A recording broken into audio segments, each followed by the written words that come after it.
Hey,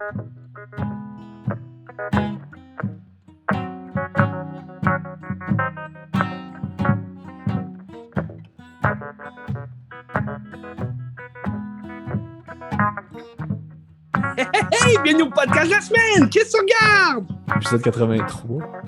Aïe, aïe, déjà 83, Ben? Ouais. Si, ça avance vite. C'est un épisode spécial cette semaine. Ouais, ça fait longtemps qu'on le prépare, ça, là aussi. Oui, on l'attend depuis longtemps. On a un invité très spécial, mon ami Rob. Hello! Rob qui est à mes côtés en ce moment, on parle à deux. Spécialiste de Star Wars, grand connaisseur. Ça va être le fun de jaser avec lui de cet univers-là qui est de plus en plus développé, si on peut dire, par... Non, il essaye. qui Il est essaye de développer ça. qui est de plus en plus malmené, moi, je dirais. Malmené. Ouais, c'est mieux dit, ça. C'est beaucoup mieux dit, ça.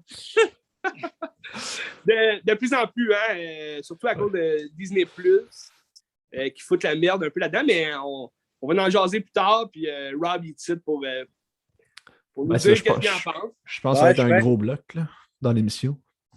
Oui. Ouais, c'est ça.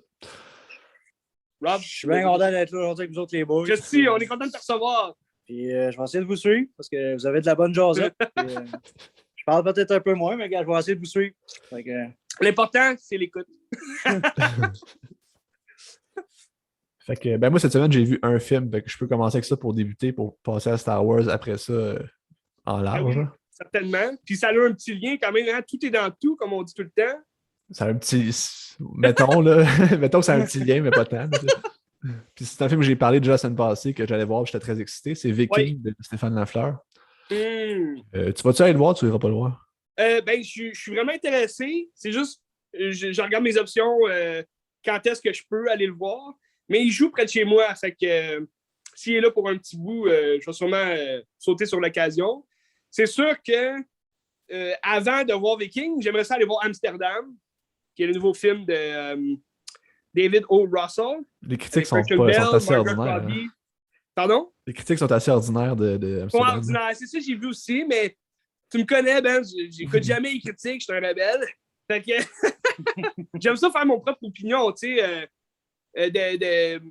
le bon côté des choses. Je me rappelle plus du titre en anglais. Silver Lining Playbook. Silver Lining Book, là. Ouais. Je sais pas si tu l'as vu, Rob, avec Bradley Cooper, Jennifer Lawrence. Ouais. C'était comme le premier grand film, si on veut, là, de David O. Russell. C'est lui qui l'a vraiment mis sur la map, puis j'avais pas trippé plus que ça. Fait que là, je me dis, bon, un film, déjà, des acteurs qui m'interpellent beaucoup plus, tu sais, Margot Robbie, Robert De Niro, t'as Rami Malek, Mike Myers, qui joue dans le film. Je sais pas si t'as vu l'annonce, Rob. Non. Amsterdam, c'est basé, je pense, sur un comics qu'ils ont fait, me semble, par rapport à, justement, cette année-là de Deuxième Guerre mondiale. Là. Fait que j'ai hâte de voir de quoi ça va jaser. À suivre.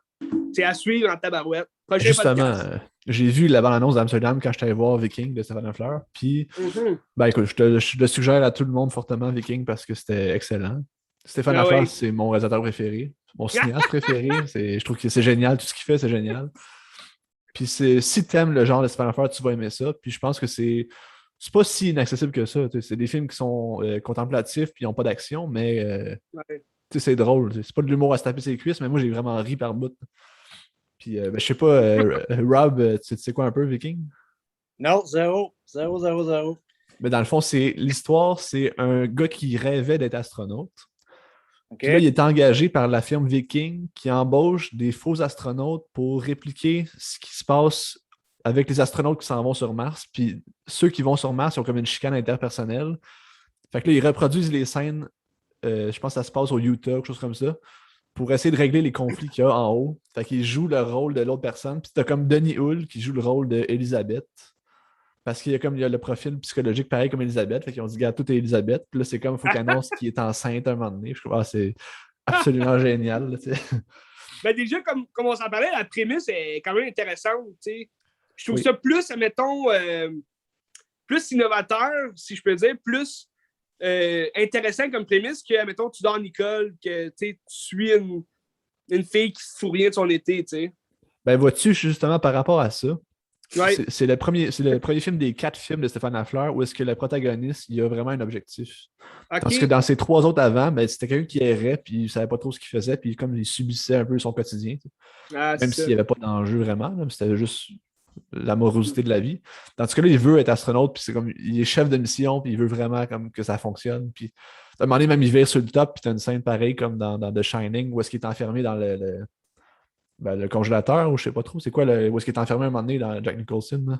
C'est l'espèce de chambre froide. Oui, c'est ça, OK. Avec les fruits, là, les légumes et tout. C'est ça. Il y a une scène exactement pareille dans le film parce que le gars, il perd la tête, puis il a comme recommandé quelque chose au gars en haut, puis il fallait pas, puis personne ne le savait. Puis c'est ça. C'est très bon. Ce que je voulais dire. Tant peu, là. Parle avec ton cœur, Ben. Tu disais qu'il y avait un but, là. Ah oui, c'est ça. Puis, dans le fond, c'est ça. Le gars, il a vraiment son but. Puis, ça parle aussi du fait d'essayer d'être autre chose que toi-même, tu sais, puis d'apprécier ce que tu as à la place de vouloir plus, tu sais, un peu, là. Ça parle beaucoup de ça, de la simulation. Le film qui joue aussi sur la simulation, c'est un film de science-fiction, mais c'est pas un film de science-fiction parce que c'est comme un film qui essaye d'être quelque chose d'autre aussi, comme le personnage essaie d'être son rêve un peu, mais son rêve n'est pas bon pour lui non plus, tu sais. Non, c'est ça. Mais ça... On dirait, on ressent quelque chose aussi un peu de fantaisie, dans la forme du fait que les gens jouent d'autres personnes, comme l'homme qui joue une femme enceinte, c'est quand même, ça peut dériver vers justement cette science-fiction-là qui est vraiment plus fiction que science, mais qui reste que c'est pas naturel, comme jeu, comme... Puis tu sais, quand ils parlent, mettons, de ce qu'ils vivent, ils vont tous nommer leur émotion, dire « Ah, je me sens même, j'ai les mêmes watts, je me sens comme une chaleur, je sais pas trop. » Puis tout est nommé, puis c'est vraiment spécial à regarder, c'est vraiment bon. Là. C'est rare qu'on voit ça au cinéma de même. Puis c'est un film, il se regarde bien dans le sens que, on parlait de lenteur, de films un peu plus contemplatifs, mais ce film-là, mettons, quand tu le regardes, est-ce que tu regardes l'heure des fois pour dire « Hey, quand est-ce que ça va finir » ou tu es vraiment dans l'histoire, tu es tellement dans l'histoire que ça passe comme de l'eau? Ben moi, je te dirais que j'ai pas trouvé de lenteur, là, mais peut-être que toi, tu trouverais différemment. Là. Ça dépend du type des gens, là, ouais. Le gars, j'étais avec ma mère, puis ma mère, elle a aimé ça. Je pense qu'elle a trouvé ça peut-être des bouts un peu longs, mais elle a aimé ça. Okay. Mais c'est pas un film qui... Ouais, vas-y. Ben, admettons, on parlait Stéphane Lafleur, quelqu'un qui connaît pas ça comme Rob, connaît rien. Mais est-ce que, mettons, pour un premier film de Stéphane Lafleur, c'est quand même plus accessible que ses autres films? Je pense que oui. Je pense que oui. C'est des styles qui se ressemblent. Ces autres films sont accessibles aussi pareil, là, même s'il y a un peu une errance, mais je te dis ça là, vu que c'est plus linéaire, c'est plus avec une quête, je pense que oui, c'est plus accessible aux gens. Ça peut paraître plus comique aussi, là. Mais c'est pas un film grand public, là. Je pense que tout le monde peut l'apprécier, mais c'est pas un film grand public. Mais c'est spécial, parce que, on en parlait justement, c'est spécial parce qu'il joue quand même partout au Québec, dans le sens que c'est pas une sortie restreinte. Il y a beaucoup de films québécois qui ne jouent pas dans mon coin en Estrie, mais ce film-là, il joue. J'ai quand même trouvé ça spécial. Là. Oh, mais je pense que c'est les films Opal qui ont pris ça, puis ça, c'est les films Séville. Non, c'est des Crystal Films, Vivacité, je sais pas trop, Viva quoi. OK, ouais. Quand ils sont morts, eux autres, c'est devenu film Opal, puis je pense que c'est comme une grosse distribution, ça fait qu'il y a peut-être plus d'argent pour jouer partout. Mais tant mieux, c'est bon pour le cinéma québécois si ça joue partout, parce que c'est des films singuliers qui fait rayonner le cinéma québécois, puis ça peut peut-être donner le goût aux gens de découvrir d'autres choses après. T'sais. Ben oui. Je pense ça a l'air d'être un film québécois quand même différent de ce qu'on a l'habitude de voir. Là. Oui. Ben moi, tout est différent au cinéma québécois. Ben c'est clair, on a tellement une diversité au Québec. Ben, est-ce que c'est le meilleur film de Stéphane Lafleur? Je pourrais pas te le dire là parce que je pense que le temps va le dire. Là. Parce que moi, Tudor Nicole, je peux l'écouter à tous les jours puis je m'écœurerai pas. Oui, c'est ça. C'était ça la prochaine question. C'est ça. Mais le temps va le dire. Tudor Nicole, c'est ton meilleur film. Mais c'est ça. Est-ce que ça a surpassé un peu plus tes attentes face à Tudor Nicole? Ben vois-tu, le film là était exactement ce à quoi je m'attendais. Les scènes, je les avais en tête, puis c'était ça qui se passait. J'ai pas été surpris par rien, mais j'étais très satisfait de ce que j'ai vu. Ouais. Puis, c'est ça. J'ai beaucoup aimé ça. Mais Christy. Puis là, c'était un film québécois avec comme des effets spéciaux un peu ou pas pantoute, parce que là, c'est des astronautes de ce que je comprends. Il y a des effets spéciaux, non, c'est des costumes, des décors, mais il n'y a pas d'effets spéciaux, il n'y a pas d'action focale. Parce que ceux qui sont sur Mars, tu ne les vois pas, c'est juste ceux qui sont sur la Terre. Ils sont déguisés c'est un scaphandre ou quand tu appelles ça, un sou d'astronaute? Ouais, un sou d'astronaute. Ouais, c'est un genre de scaphandre. C'est ça. Ils sont déguisés dans ça. Puis à chaque fois qu'ils sortent, mettons, de leur base, il faut qu'ils mettent leur sou comme s'ils étaient sur Mars parce qu'ils ne peuvent pas respirer. Mais tu sais, ils sont dans le Utah, puis tu as des gens qui arrivent en char livrer des pizzas, puis ça n'a comme pas de sens. OK, ouais, ils sont dans l'Utah, aux States, comme dans un désert. Là. Ben, c'est tourné en Alberta, mais c'est un genre de désert. OK, ouais. C'est ça. Mais ça se passe au Utah, je pense, dans le film. C'est ça. C'est pour ça qu'on le connectifie comme un film de science-fiction, un faux film de science-fiction, dans le sens que leur idée, c'est de jouer des astronautes sur Mars, mettons. Mais sont juste là pour la psychologie des astronautes. Tu sais. Ben, c'est la simulation, c'est faire semblant, puis le film fait semblant comme les personnages. C'est ça qui est intéressant. Puis il y a gros hommage aussi à 2001. Parce que je pense que tous les films de science-fiction font ça aussi, puisque c'est le plus grand, là, mais il y a des plans identiques. 2001, l'outil d'espace. Je sais quoi. Oui. Rob connaît ça. Je suis. Tu l'as-tu déjà vu? Oui, mais ça fait longtemps. Ben ça, c'est un film que tu peux voir plein de fois, puis à chaque fois que tu le regardes, il est différent, puis il est meilleur. Ouais. C'est vrai. Comme Star Wars. Comme Star Wars. Effectivement. Mais il y a la scène dans 2001 où est-ce qu'ils parlent entre eux, genre dans le genre de cabine, qui pensent que l'ordi ne les écoute pas. Oui. Il y a une scène identique dans Viking. Puis c'est fun, parce que quand tu caches la référence, c'est bien hot, là, l'intelligence du cinéaste. Puis là, Benz, là, tu parles de 2001, l'outil d'espace, tu parles de Shining. Dirais-tu que Stéphane Lefebvre a un petit kick sur Stanley Kubrick? Ouais, ça ressemble à ça. Assurément, c'est sûr. Mais qui a pas un kick sur Kubrick, là, c'est ça l'affaire. Ouais. C'est comme un des grands cinéastes d'histoire. Qu'est-ce que c'est? Mais c'est bon. Ice White Shot, ça j'adore comme film. Je pense pas qu'il y ait un mauvais film. Non, ça me dit rien. Écoute Stanley Kubrick, ouais, c'est un must. Qui a fait Orange Mécanique, non? Oui. Exactement. Orange Mécanique, Full Metal Jacket. Ouais. C'est un bon film. Ouais. Barry Lyndon. Des films qui Barry marquent. Lyndon, oui. Des films qui marquent. Qui marquent, puis on s'ennuie de ces films-là. On s'ennuie. Bah. Où s'en va le monde? Là, tu sais, avec des Kings, tu le conseilles quand même à Je le conseille à tout le monde fortement. C'est excellent. J'espère qu'ils vont le sortir en Blu-ray DVD parce que ça me le prend. Ouais, les derniers films québécois sont vraiment juste en DVD, puis on les voit même pas, tu sais, sur les tablettes normales. Là. Sauf que lui, la critique est bonne. La critique, c'est film classé 2 par Mediafilm, là, c'est important. Là. C'est le 10e film de l'histoire classé 2 par Mediafilm au Québec. Là. Quelque chose quand même. Tu dans l'école, tu classé combien? 3, j'imagine. Je sais pas, mais je pense 3. Mais c'est quoi le dernier film qui est classé 2 avant ça? Bonne question. Le parrain québécois? Incendie. Ah, c'est ça. Denis Villeneuve. Oui. Toi, Rob, Denis Villeneuve, prisonnier? Ouais, je le connais plus pour ses films américains. Ah, c'est ça. Ben, c'est ce qui l'a fait exploser aussi. Oui, ouais. Ce qui le fait connaître autour du monde. Mais Incendie aussi, je pense qu'il avait quand même pas mal... il y a beaucoup d'Américains qui connaissent Incendie puisque ça a fait le tour du globe. Je pense que s'il est aux États-Unis en ce moment, c'est parce qu'il a fait Incendie. C'est ça. Ouais. Polytechnique, il n'y a pas grand monde qui ont connu ça. Ben, ça, c'est bon. C'est bon. C'est bon. C'est une bonne dédicace, ça, mettons. Oui. C'est en l'honneur des... C'est bien placé dans le temps. C'est vrai. Oui. Le Québec. L'histoire du Québec. L'histoire du Québec. Hey, Christy, Viking à voir. Je suis vraiment intrigué. Je suis vraiment intéressé d'aller voir ce film-là. Christy, tu me donnes l'eau à la bouche, Ben? Vas-y, à soir.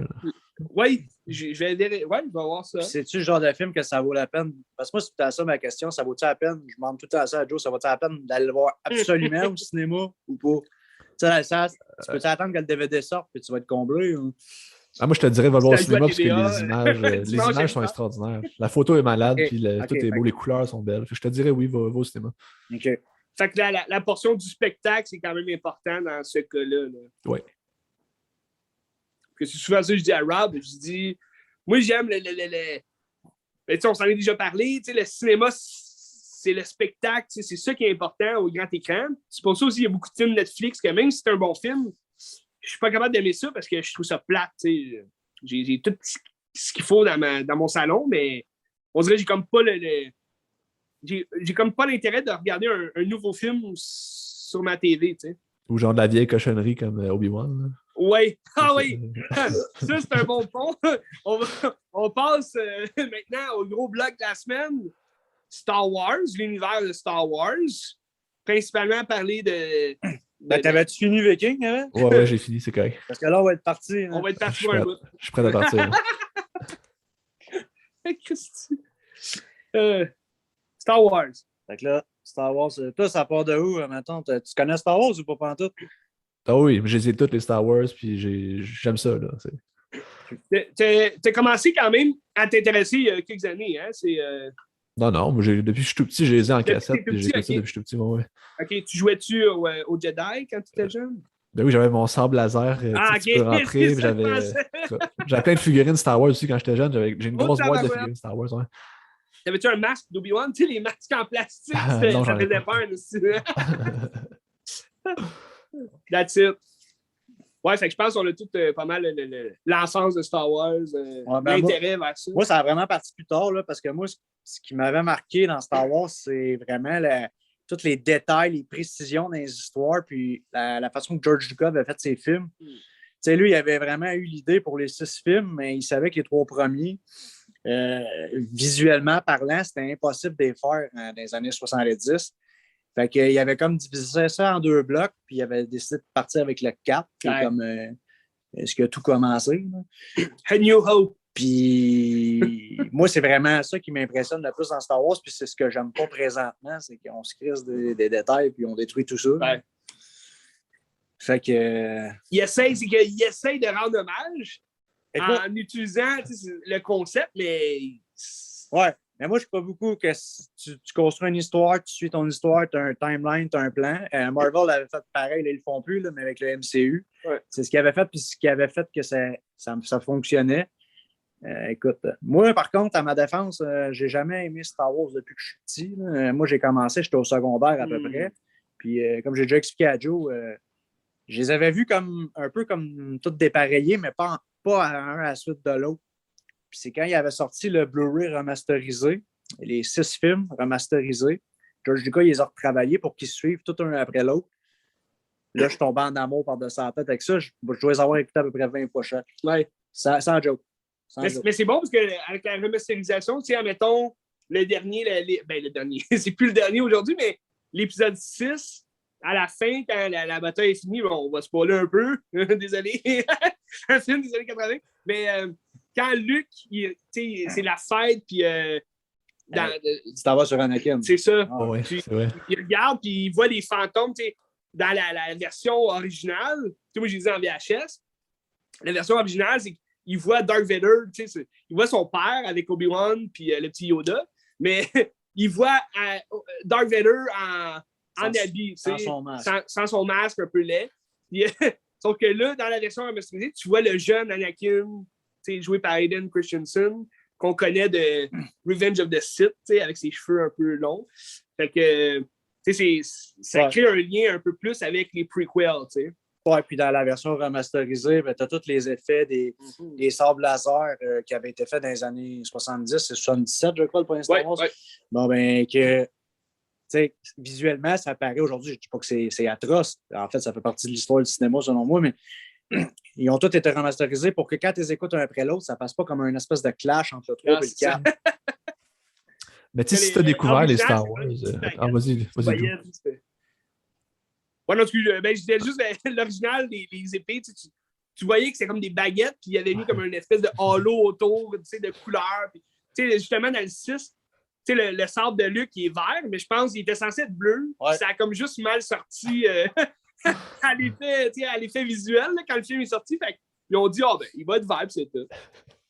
Mais tu sais, vu que tu as découvert ça au secondaire, t'as-tu le même rapport que nous, mettons, avec les préquels qui ont fait le 1 puis le 2 qui sont horribles, mais que tu sais, j'ai quand même du plaisir à regarder, moi? Là. Oui, parce que dans le fond, ça fait partie de l'histoire, c'est ce qui part tout ça. Okay. Moi, en fait, un des pires, c'est le premier. Honnêtement, là, je trouve que c'est inutile. Tout. La menace fantôme. En même temps, c'est ce qui vient t'expliquer pourquoi tout le reste arrive. Ouais. C'est ce qui part tout. Fait Tu sais, à toute fois que je pars la saga, je pars tout le temps vers le premier, puis moi, je le sais, moi, je l'aime pas, je l'aime vraiment pas. Je trouve que le petit gars, il n'y a pas rapport. Mais t'as juste pas le choix d'écouter. Mais t'as pas le choix d'écouter, puis c'est ce que j'aime, c'est que c'est tellement bien ficelé que ça vient tout découler pour le reste d'histoire. Puis autant, tu sais, comment je dirais ça, ça n'en parle pas juste dans le 2 parce que ça suit. C'est vraiment, c'est Anakin, c'est l'assassination de Darth Vader. Là, c'est pas.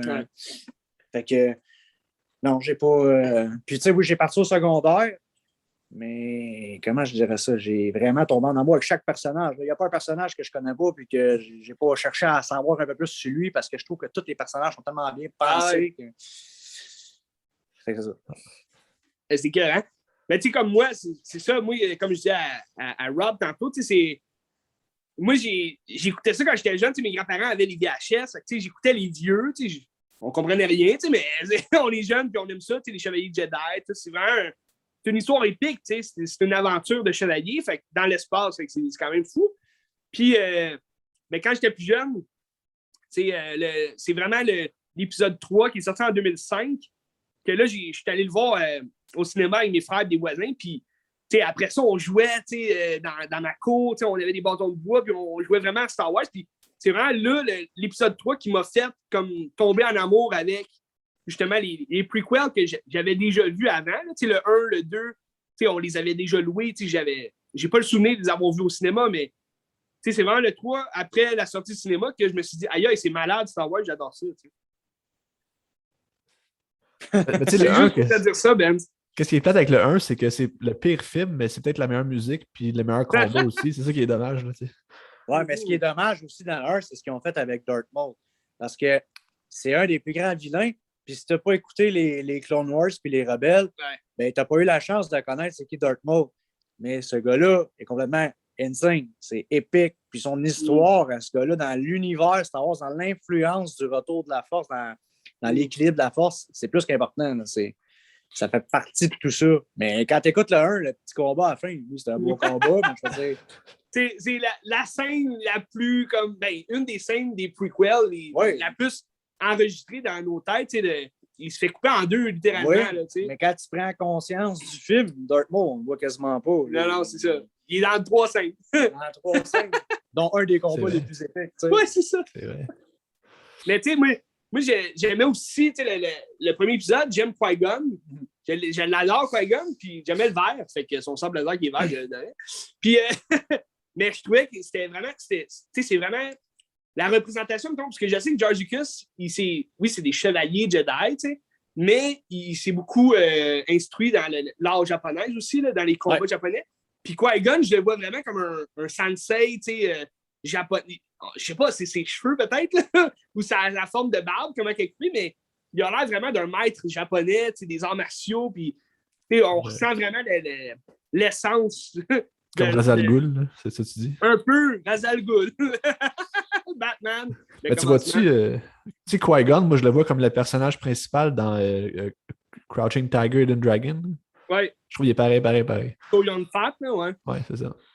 Ben oui, exact. Puis tu sais, ça vient de là aussi, je pense, des vieux films japonais, tu sais, quand je parle pas des Seven Samurai, là, mais tu sais, quand des films japonais qui sont vraiment juste à l'essence de cette idée-là, des arts martiaux, tu sais. Je trouve que Qui-Gon, il représente ça un peu plus. Puis là, c'est dommage, il meurt dans l'épisode 1, mais ça fait spoiler, désolé. Mais en même temps, il arrive ça, mais encore une fois, le fait que ça arrive, exact. Ça influence tout le reste. Puis, dans la série Obi-Wan, il aurait dû parler de ça, mais ils n'en ont pas parlé. Ils vont en parler dans la prochaine saison. Allons-y. Il va y avoir une autre saison, là. Parce que là, on parle des 6 premiers épisodes. Je pense pas qu'on va parler des sequels. On va peut-être un peu, mais ils ont moins influencé l'idée de Star Wars à travers ça. Mais là, parlons-en de l'univers à développement que Disney est en train de gâcher. Ils ont parti Disney Plus en feu quand même, avec une petite bonne série sur The Mandalorian.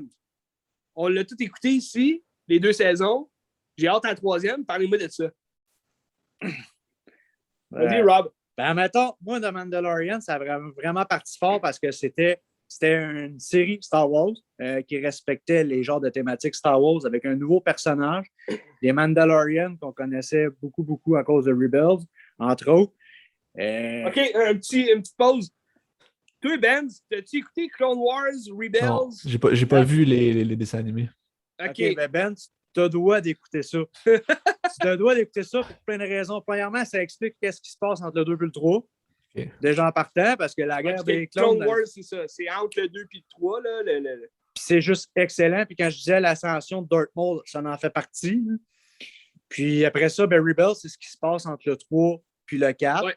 Puis c'est juste avant Rogue One, dans le fond. Fait que tu vois comme le développement des Rebels, tu sais... la série s'appelle Star Wars Rebels, mais tu découvres comment est-ce que ça s'est déployé un peu plus. Et oui, c'est des animés, mais c'est pas des animés pour des enfants. Ben, oui, un peu. Et non, mais, là, ouais. Mais c'est comme il y a tellement de détails et de précision. Ouais. Les personnages sont bien développés. Ouais. Tu sais, il y a des épisodes que, c'est sûr, je vous mentirai pas, j'ai avancé quand même rapidement. Des épisodes qui sont vraiment inutiles, je trouve. Tu sais, que tu suis 2 drones, puis c'est deux droïdes, c'est ça. C'est une aventure de droïdes, tu sais, mais c'est plus ou moins inutile, tu sais. Mais il y a des critiques d'épisodes, excuse-moi, Rob. Il y a des épisodes vraiment le fun que ça te présente vraiment des personnages, puis la psychologie est vraiment puissante, surtout dans le personnage principal de la série, puis Ahsoka. Oui, puis en dehors de ça, Ahsoka, on ne la connaît pas dans l'univers réel. Là, il va y avoir la série sur elle, puis on l'a vu un peu dans Mandalorian et dans Boba Fett. Mais ce que je veux dire, c'est que Ahsoka, elle influence directement Anakin. Fait qu'Anakin, là, il tourne du côté du Dark Side, mais il y a une raison à tout ça. Puis dans Clone Wars, on voit l'évolution psychologique d'Anakin, tout ce qu'il a vécu, à pourquoi il se rend là aussi. Puis Ahsoka, qui n'existe pas dans l'univers des films, en fait partie. Puis c'est une grande partie d'Anakin, c'est une padawan qu'on lui a donnée afin de l'aider à ne pas sombrer. Mais clairement qu'il va sombrer. Hein?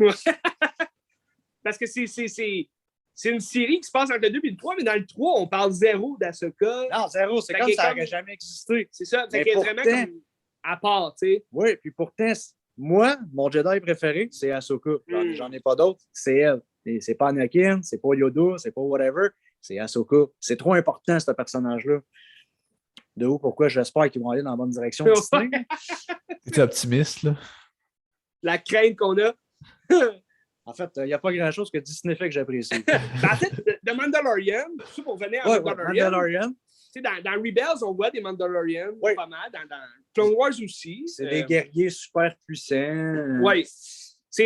On connaît un peu Boba Fett, du fait qu'il apparaît dans l'épisode 5-6. Mais Boba Fett, c'est pas un Mandalorian. Non, c'est ça. C'est un clone. Un clone d'un Mandalorian. C'est une nuance. C'est quand même important parce que lui, il n'a jamais été considéré comme un Mandalorian par les Mandalorians. C'est un enfoiré. C'est ça. C'est pas vrai. Mais dans le fond, c'est pour ça que les habits des Mandalorians, ils vont ressembler un peu à l'habit de Boba Fett, tu sais. Mais c'est... t'as vu la série aussi, Ben? Ça explique bien un Mandalorian, c'est quoi son but dans la vie, c'est de suivre leur mission. C'est un peu des mercenaires, tu sais. Ouais. Mais qui suivent une religion. Dans Rebels, on les voit, là, ils ont leur planète, puis ils se battent tout le temps, c'est des guerriers, là. Je veux dire, c'est comme des soldats, ça ressemble quasiment à des clones, mais pour leurs propres ambitions, si je peux dire. Puis eux, ils ont déjà eu un Jedi parmi eux. De où le sabre noir de Mandalorian. Puis ça, ce détail-là, c'est insane. En fait, la série Mandalorian, si Disney aurait juste fait des affaires dans le même, ça aurait été des chefs-d'œuvre. Ça aurait juste bien continué, mais ils n'ont pas fait ça. Parce que là, ils ont fait 2 saisons. On attend la 3e, ça en vient en 2023, je pense. Ouais, là, ouais. Puis après ça, ils ont fait Boba Fett, A Book of Boba Fett. Tu l'avais-tu vu, Ben? Moi, j'ai arrêté quand j'ai vu les scooters, genre de Power Rangers, j'ai arrêté là. Ouais. Ben, ça, c'est la pire scène, oui, de cette série-là. Ça ressemblait à du Power Rangers. C'était dégueulasse, ça. Les Beatles... les Beatles Bugs. Ouais. Ils font des flips, là. Ouais, c'est ça. Mais Boba Fett, j'ai aimé ça. Tu sens qu'il y a un peu d'influence à la Dave Filoni. Puis, il y a beaucoup d'épisodes qui ont été tournés par Robert Rodriguez. Surtout avec quand il y a des monstres et tout. Fait, sens l'influence de Robert Rodriguez là, dans la réalisation. Mais moi, j'ai trouvé ça long. J'ai trouvé ça un peu... On se perdait un peu. Dans l'histoire de Boba Fett, c'est qu'on va souvent dans le passé voir qu'est-ce que c'est. Parce que Boba Fett, il est censé être mort. Je veux dire, c'est ça qu'on en jasait, Rob et moi, tantôt. Dans l'épisode 6, Boba Fett, il est mort. Il se fait bouffer. Puis si tu n'écoutes pas Clone Wars ou Rebels, ben là, on le voit-tu dans Rebels? J'ai un blanc. On le voit pas. C'est vraiment Clone Wars. Ben, tu le sais pas qu'il est vivant. Dans le fond, tu pourrais vivre ta vie avec l'univers de Star Wars sans Boba Fett. Boba Fett il est mort dans l'épisode 6.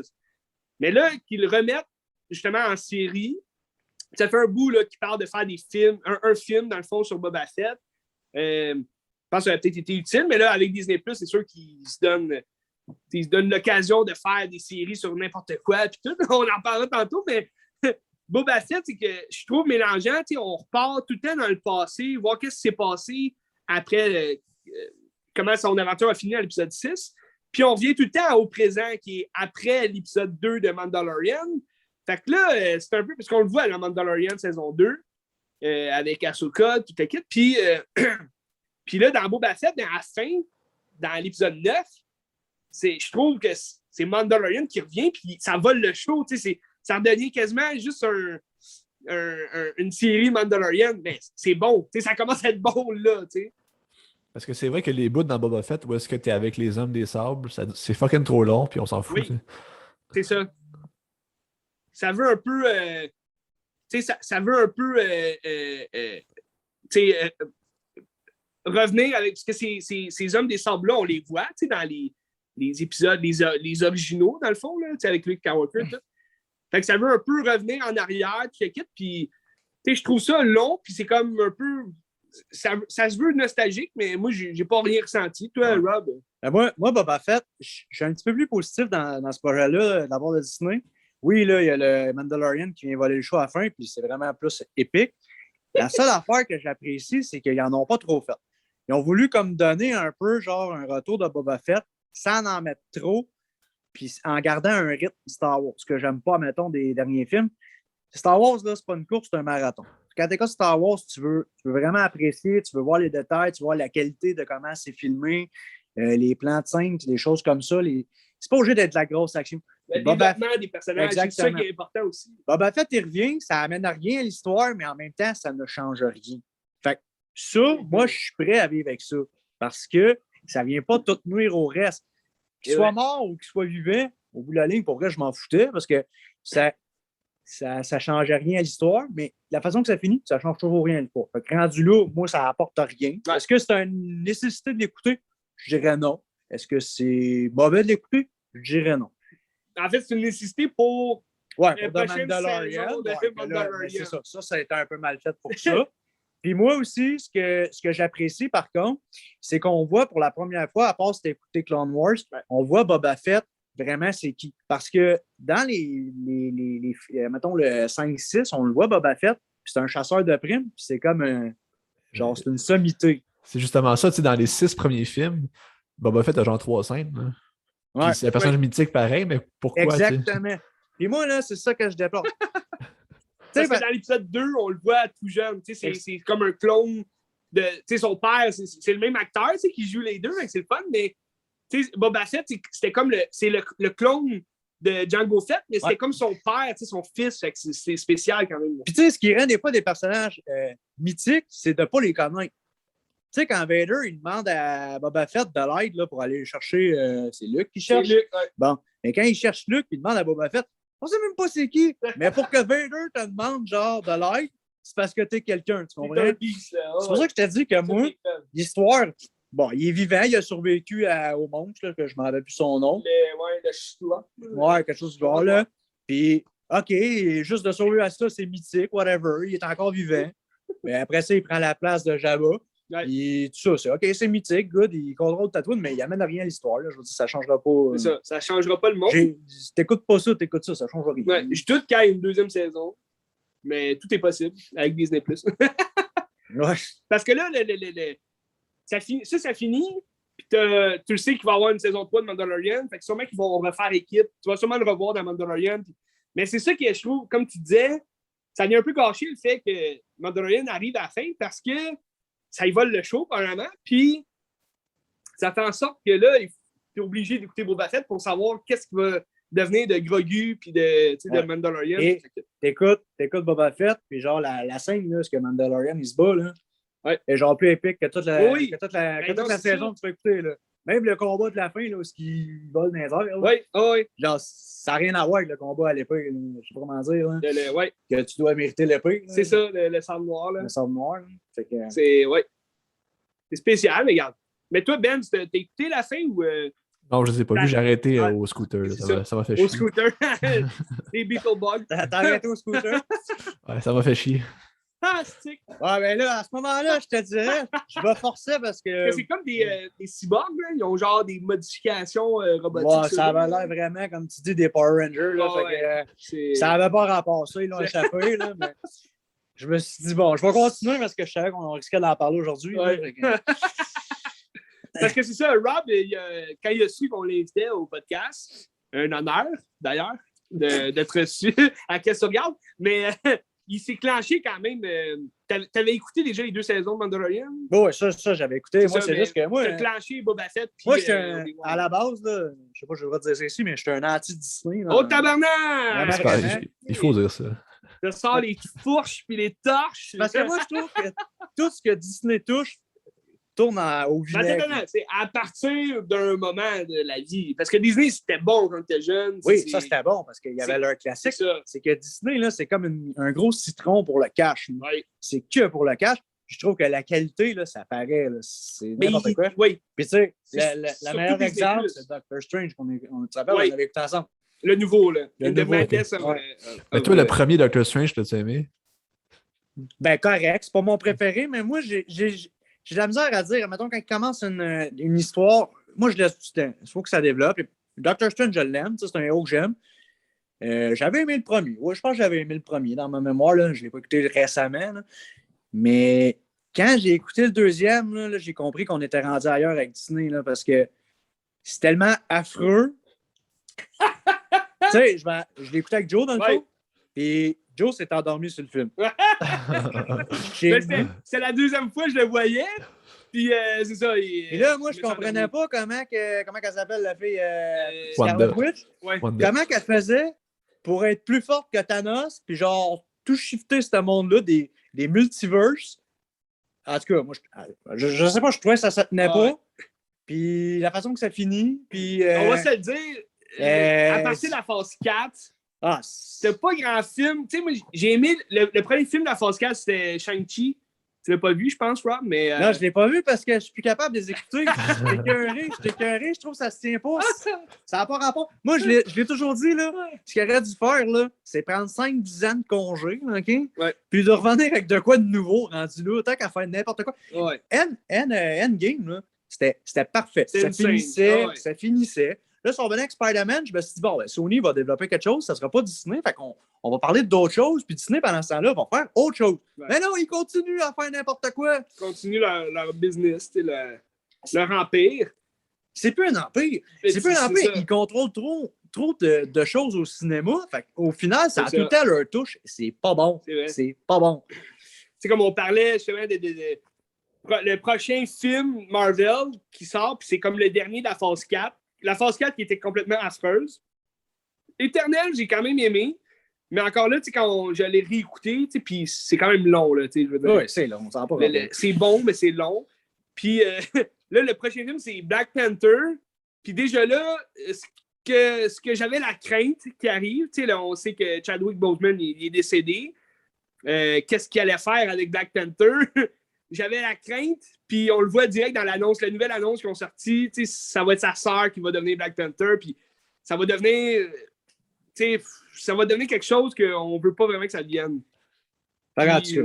Ça pour dire que Disney, ils ne savent pas ce qu'ils font. C'est pas compliqué, je comprends pas. Comment tu peux être aussi gros dans le monde, OK, du cinéma, puis pas être capable de consulter des gens? Je veux dire, je suis en bas de l'échelle, je suis le consommateur, puis je suis capable de te le dire que ça sera pas bon. C'est ça. Parce qu'ils savent, on parlait aussi d'Avatar. Avatar, le prochain, on le sait que Cameron, c'est son bébé. Il travaille dessus depuis des années. Puis on le sait, il y en a déjà prévu 5 en tout. Fait qu'on le sait qu'il y a quand même une idée derrière la tête. Je pense pas que James Cameron se laisserait, mettons, acheter par Disney, dans le sens que je pense pas qu'il va laisser ses idées se faire déroger par l'empire de Disney, mais on a quand même cette crainte-là que Disney est tellement dans plein d'affaires en ce moment, contrôle tellement de sagas incroyables que Avatar, on ne sait pas ce que ça va devenir. Ils veulent sûrement le transformer en nouveau Star Wars. Mais quand on revient à Star Wars, le Disney+, c'est ça qui va tuer toute leur saga.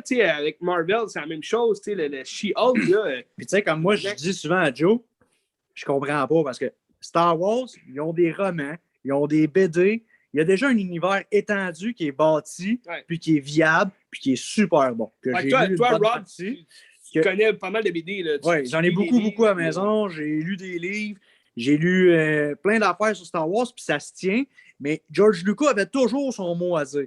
Disney ne suit pas cette tendance-là, crée des nouveaux personnages.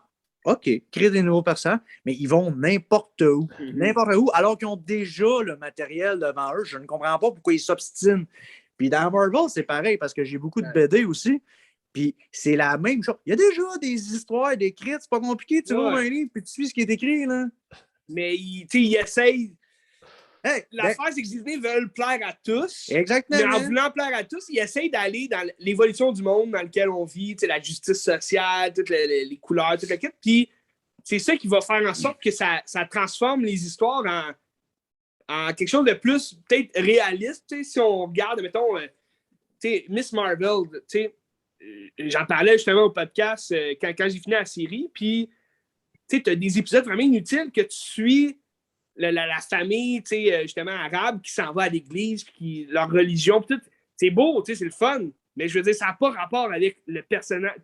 Ça a rapport avec le personnage parce que c'est ses convictions, ça va être sa religion, mais... C'est pas une leçon qu'on va avoir, c'est du divertissement. Exact, c'est ça. Moi, je m'en fous là, des personnages, leur histoire, avec qui ils sont en couple.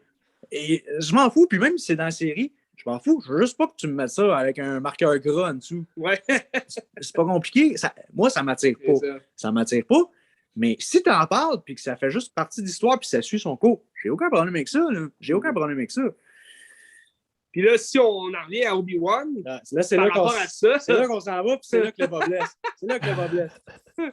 Parce qu'Obi-Wan, ils ont été un peu dans cette lignée-là aussi, de vouloir plaire à tout le monde. Puis la formule Disney... avec les petits cute, les petits enfants cute, puis tu sais, très mal réalisé. En fait, c'est du fan service, là, on s'entend. Ouais. Moi, je suis sûr que c'est botché. Ça a été botché parce que, tu sais, au départ, ils faisaient un film de 2 heures, 2 heures et quart avec ça, peut-être. Oui. Ouais. Puis je suis sûr qu'ils ont repris le scénario du film quand ils ont vu que Mandalorian marchait pour dire on va faire une série, ça va marcher. Fait qu'à place de réécrire au complet, ils ont pris le film, ils ont rajouté 4 heures de marde dessus, puis ça a donné cette série-là. Ah, peut-être. Mais pourquoi tu fais ça? Ouais. Pourquoi? Non, mais Obi-Wan, c'est un personnage légendaire. C'est pas n'importe qui, là. C'est pas n'importe qui. C'est Obi-Wan, c'est le Jedi le plus respecté de la galaxie. Puis là, t'arrives avec ça. Ouais. T'arrives avec ça. Tout le monde l'attendait, cette série-là. Oui, puis les critiques, le pire, c'est qu'ils sont quand même positives, là. Ouais. Parce que c'est du fan service. Le monde voit ce qu'il voulait voir. Mais moi, comme je disais tantôt, il y a des fois que tant qu'à voir des affaires que tu veux pas voir, tu se mets de rien voir. C'est ça. Ben moi, pour vrai, Obi-Wan, j'ai détesté. C'est pas un secret pour personne, mais tu sais, je l'ai complètement effacé de ma mémoire dans le sens que jamais je vais réécouter cette série-là. Puis s'il en sort une saison 2, parce qu'il en parle, ben je suis même pas intéressé à la voir, tu sais. Je vais peut-être la voir juste pour rire puis dire aïe aïe, quelle merde. Mais je suis zéro intéressé parce que j'ai plus d'intérêt vers ça. J'ai trouvé que c'était tellement mal réalisé.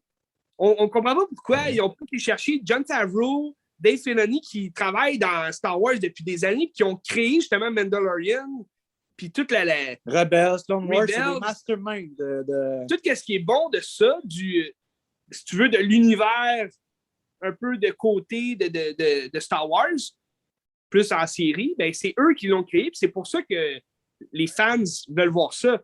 Mais là, tu arrives avec Obi-Wan, un réalisateur ou une réalisatrice, je ne sais même plus c'est qui. Je pense que c'est Deborah Chow, c'est ça? Pardon? Deborah Chow, c'est ça? Ah, ça me dit quoi, ouais. Ouais. Mais tu sais, cette série-là a sûrement eu de l'argent, puis je trouve que ça apparaît pas à l'écran pantoute parce que ça a l'air cheap. Zéro! Tous les décors, on dirait que c'est des entrepôts, c'est plat, il n'y a comme pas de relief, il n'y a rien. Écoute, c'est exactement ce que je déteste de Disney+. C'est qu'ils s'en vont dans le streaming, une multinationale, tu sais, c'est gigantesque, Disney. Ils ont l'argent de faire quelque chose de beaucoup mieux que Netflix, admettons. Netflix, ça se comprend. C'est un streaming qui a fait son propre cash. La seule grosse série qui a vraiment des bons effets, c'est Stranger Things. Puis ça apparaît à l'écran. Mais là, tu arrives avec Disney+, toutes les séries, là, même Marvel, on en a déjà parlé, là, même les séries Marvel, c'est dégueulasse, les effets spéciaux. C'est quoi ça? Tu sais, on dirait que c'est fait par un petit gars de 10 ans, genre, qui vient d'apprendre à comment faire les effets spéciaux. Puis, pour vrai, Mandalorian, ça a de l'allure, quand même, comme effets spéciaux. Mais ça reste que c'est des décors. Je pense que tu comprends, c'est pas des effets spéciaux. Non, c'est ça. C'est vraiment au niveau des décors, puis des costumes, puis de la façon que l'histoire est apportée. Obi-Wan, la problématique aussi, c'est le développement du personnage, puis la raison de pourquoi l'histoire existe, que ça n'a pas rapport. Ça n'a pas rapport. T'sais, moi, dans le fond, là, j'ai tout décortiqué les 6 épisodes. Là. J'ai pris des notes, OK? Mais là, j'ai pas pris des notes juste à savoir j'ai-tu aimé l'histoire ou pas. J'ai pris des notes à ce qui marche pas, OK? Bon, le premier épisode, là, OK? Léa, elle se fait comme capturer ou je sais pas quoi, là. Ah, c'est juste en parenthèse. Ah, c'est de mauvaise idée de mettre Léa dans cette stick de série-là. Bon, oui. J'ai rien compris. Ah, mais attends un peu, je vais commencer avec ça. La scène la plus illustratrice de la série, c'est la scène de poursuite de Léa dans le premier épisode où elle court dans la forêt. Qu'elle court en dessous d'une branche puis qu'elle se cache. C'est dégueulasse, c'est dégueulasse. Je peux même pas croire. Moi, tu montes une émission, tu vois ça, tu te dis je vais pas plus loin, là, j'arrête ça, j'arrête le projet, je cancelle le projet. Mais non, c'est genre une des scènes les plus grosses de la série. Là. Le gars qui court, on dirait qu'il fait juste des petits pas, puis il met ses mains devant comme s'il voulait attraper un bébé. Voyons donc, c'est quoi cette affaire-là? Fait que, tu sais, quand tu peux te faire clencher par une fille de elle a 10 ans. Là, puis, tu sais, elle a 10 ans, mais elle a même pas l'air de 10 ans. Elle a l'air d'avoir 6 ans. Elle a l'air d'avoir 6 ans. Là, elle a l'air d'avoir 6 ans, mais elle parle comme une fille de 25 ans. tout ça tient. C'est qu'elle est bonne. Puis tu sais, quand je parle des détails, là, pourquoi dans cette émission-là, ils veulent absolument rentrer en contact avec Obi-Wan? Okay? C'est comme leur dernier espoir. Mais Obi-Wan, là, on n'est pas supposé en entendre parler avant l'épisode 4, là, les films. Fait que, déjà là, ça marche pas. Puis quand tu écoutes le 4 puis que la princesse Léa cherche Obi-Wan, elle le connaît pas, là. Elle dit Général Kenobi, vous devez non seulement il demande l'aide d'Obi-Wan, mais elle a quand même une importance dans la série avec Obi-Wan, même qu'elle le remet tout le temps en doute. La petite fille de 6 ans, elle sait quoi faire. Puis lui, il se laisse mener. On parle d'un des Jedi les plus légendaires de l'univers Star Wars. Il agit comme un père pour elle. Parce qu'il connaissait sa mère, Padmé, mais c'est quoi le rapport aussi? Ça a zéro rapport. Ça a zéro rapport. Puis y a-tu quelqu'un qui peut m'expliquer pourquoi Obi-Wan habite dans une taverne, excusez? C'est quoi le lien? Le gars, il est parti s'isoler sur Tatooine. C'est qu'il n'est pas parti vivre d'un trip de marche à pied, je sais pas trop, là. Une retraite permise. Moi, j'ai lu le livre d'Obi-Wan. Dans le fond, ça se passe directement après qu'il y a eu le combat avec Anakin, puis là, il s'est sauvé avec Luke, puis qu'il a donné l'enfant. Là, l'histoire part un peu là. Puis Obi-Wan, il fait des affaires, puis juste dans ce roman-là, qui est de 500 pages, là, c'est 1000 fois mieux que la série. Là. Premièrement, ça se tient, puis il ne devient pas une espèce de nigo. Là. Ça reste un Jedi légendaire. La seule affaire, c'est qu'il se cache. Il ne veut pas faire de vagues. Mais sur Tatooine, il y a une grosse influence sur ce monde-là. Justement, les hommes de sable. Et lui, là, il devient comme ami avec eux autres. Puis non seulement ça, mais on découvre que les hommes de sable, il y a déjà eu un Jedi parmi eux. OK? Fait à cause de ça, il y a des lignes qui se tissent. Puis tout ça dans le but de protéger Luke. Puis mieux que ça, on le voit en méditation avec Qui-Gon dans ce roman-là. Il parle à Qui-Gon. Il se passe de quoi en lien avec ce qu'il est supposé faire. Pas un bonhomme de 45 ans qui court après une petite fille de 6 ans. Ça n'a pas rapport. Puis moi, là, je comprends pas aussi. Tu sais, il apporte les... je vais peut-être pas le dire comme il faut, là. Les inquisiteurs. Les inquisiteurs. Ouais, bon. Eux autres, là, comment ça qu'ils savent que Léa, c'est la fille d'Anakin, mais que Anakin ne sait pas lui-même? Moi, j'ai un peu de misère avec ça. C'est quoi ça? Tu sais, quand je dis des fois, c'est dans les détails. Là. Mais je pense qu'à la fin, c'est la fille noire, là. Reva? Ouais, c'est elle qui dit, c'est un des pires personnages de très loin. Le pire inventé, là. Parce qu'eux autres, ils existent, les inquisiteurs, mais comment ça qu'ils savent qu'Anakin a des enfants? Mais lui, il ne sait pas. Il n'est pas censé savoir. Il n'est pas censé savoir, il le découvre genre dans le 5 quand il parlait avec Luke. Fait que ça, c'est l'épisode 1 qui a vraiment mal parti. Moi, je me suis dit, là, c'est parce que j'avais été invité, mais j'ai failli juste fermer la TV et arrêter ça là. Genre. Ben aussi, je pense que tu as eu un moment de silence radio là, par rapport aux épisodes. Je pense après l'épisode 3. Ouais. Après où est-ce qu'il est en feu, là, il se fait mettre en feu par. Ah oui. Et deux, je fais OK, là, c'est assez. Ça m'a pris comme un mois et demi après ça à écouter le reste parce que j'étais plus capable. Je me suis forcé. Mais moi, déjà, le premier épisode, je trouve c'est sûr, dans l'annonce, on voyait déjà qu'on allait voir Luc et Léa. Je pensais pas qu'il allait avoir 10 ans. Ça fait quand même 10 ans d'écart avec l'épisode 3. Moi, j'aurais voulu voir, je sais pas comme tu racontais, Rob, dans le livre, j'aurais voulu voir que ça fait peut-être 3-4 ans après Revenge of the Sith, puis que tu vois justement Obi-Wan parler avec Qui-Gon, puis comme essayer de je sais pas, j'aime l'idée qu'il soit pas en paix avec ce qui s'est passé, parce qu'il faut quand même qu'il retrouve espoir à quelque part. Là. Mm-hmm. Luke, il s'en vient dans 19 ans, mais dans le sens que le Jedi qui a tout perdu, lui, qui doit recommencer à 9, j'aurais aimé ça voir ça du début. Mm-hmm. Parce que Yoda, dans l'épisode 3, à la fin, c'est Yoda qui dit « Un vieil ami vous attend! » Oui, il parle de Qui-Gon! Il parle de Qui-Gon, puis Qui-Gon, on le sent qu'il a réussi à parler avec, mais qu'il est comme en silence radio parce qu'il s'est fermé à la force. Mais j'aimais pas cette idée-là qu'il devienne un vieux Luke Skywalker de l'âge Jedi. Ouais, c'est ça, oui. Parce que c'est totalement ça, tu sais, Puis on dirait que ça ne fait pas justice au jeu d'acteur de Ewan McGregor. Tu sais, aussi, c'est que ça l'enlève ce qu'ils sont allés faire là. Tu sais, je donne un autre exemple. Là. Yoda, là, quand il est allé sur Dagobah, là, il est devenu encore plus fort dans la force. C'est ça leur but. Ils n'ont plus d'influence dans le monde, mais de par la force, ils réussissent à devenir encore plus forts et à devenir encore plus légendaires. Mais là, Obi-Wan, c'est comme si pendant 10 ans, il n'a rien foutu, là, lui. Il est genre avec ses lunettes, il check Luke, puis après ça, il s'en retourne dans sa petite caverne. Puis... Il travaille comme un gars. Ouais, c'est là, mais il travaille. C'est ça. Il se laisse marcher ses pieds, puis il n'est pas respecté pantoute. Il est zéro respecté. Il est zéro respecté.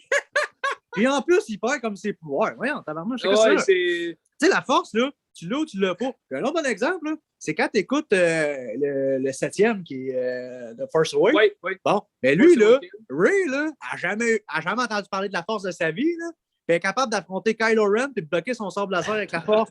Mais Obi-Wan, il est un Jedi légendaire. Il connaît ça, mais après 10 ans à s'isoler, même plus capable de bouger une roche de terre.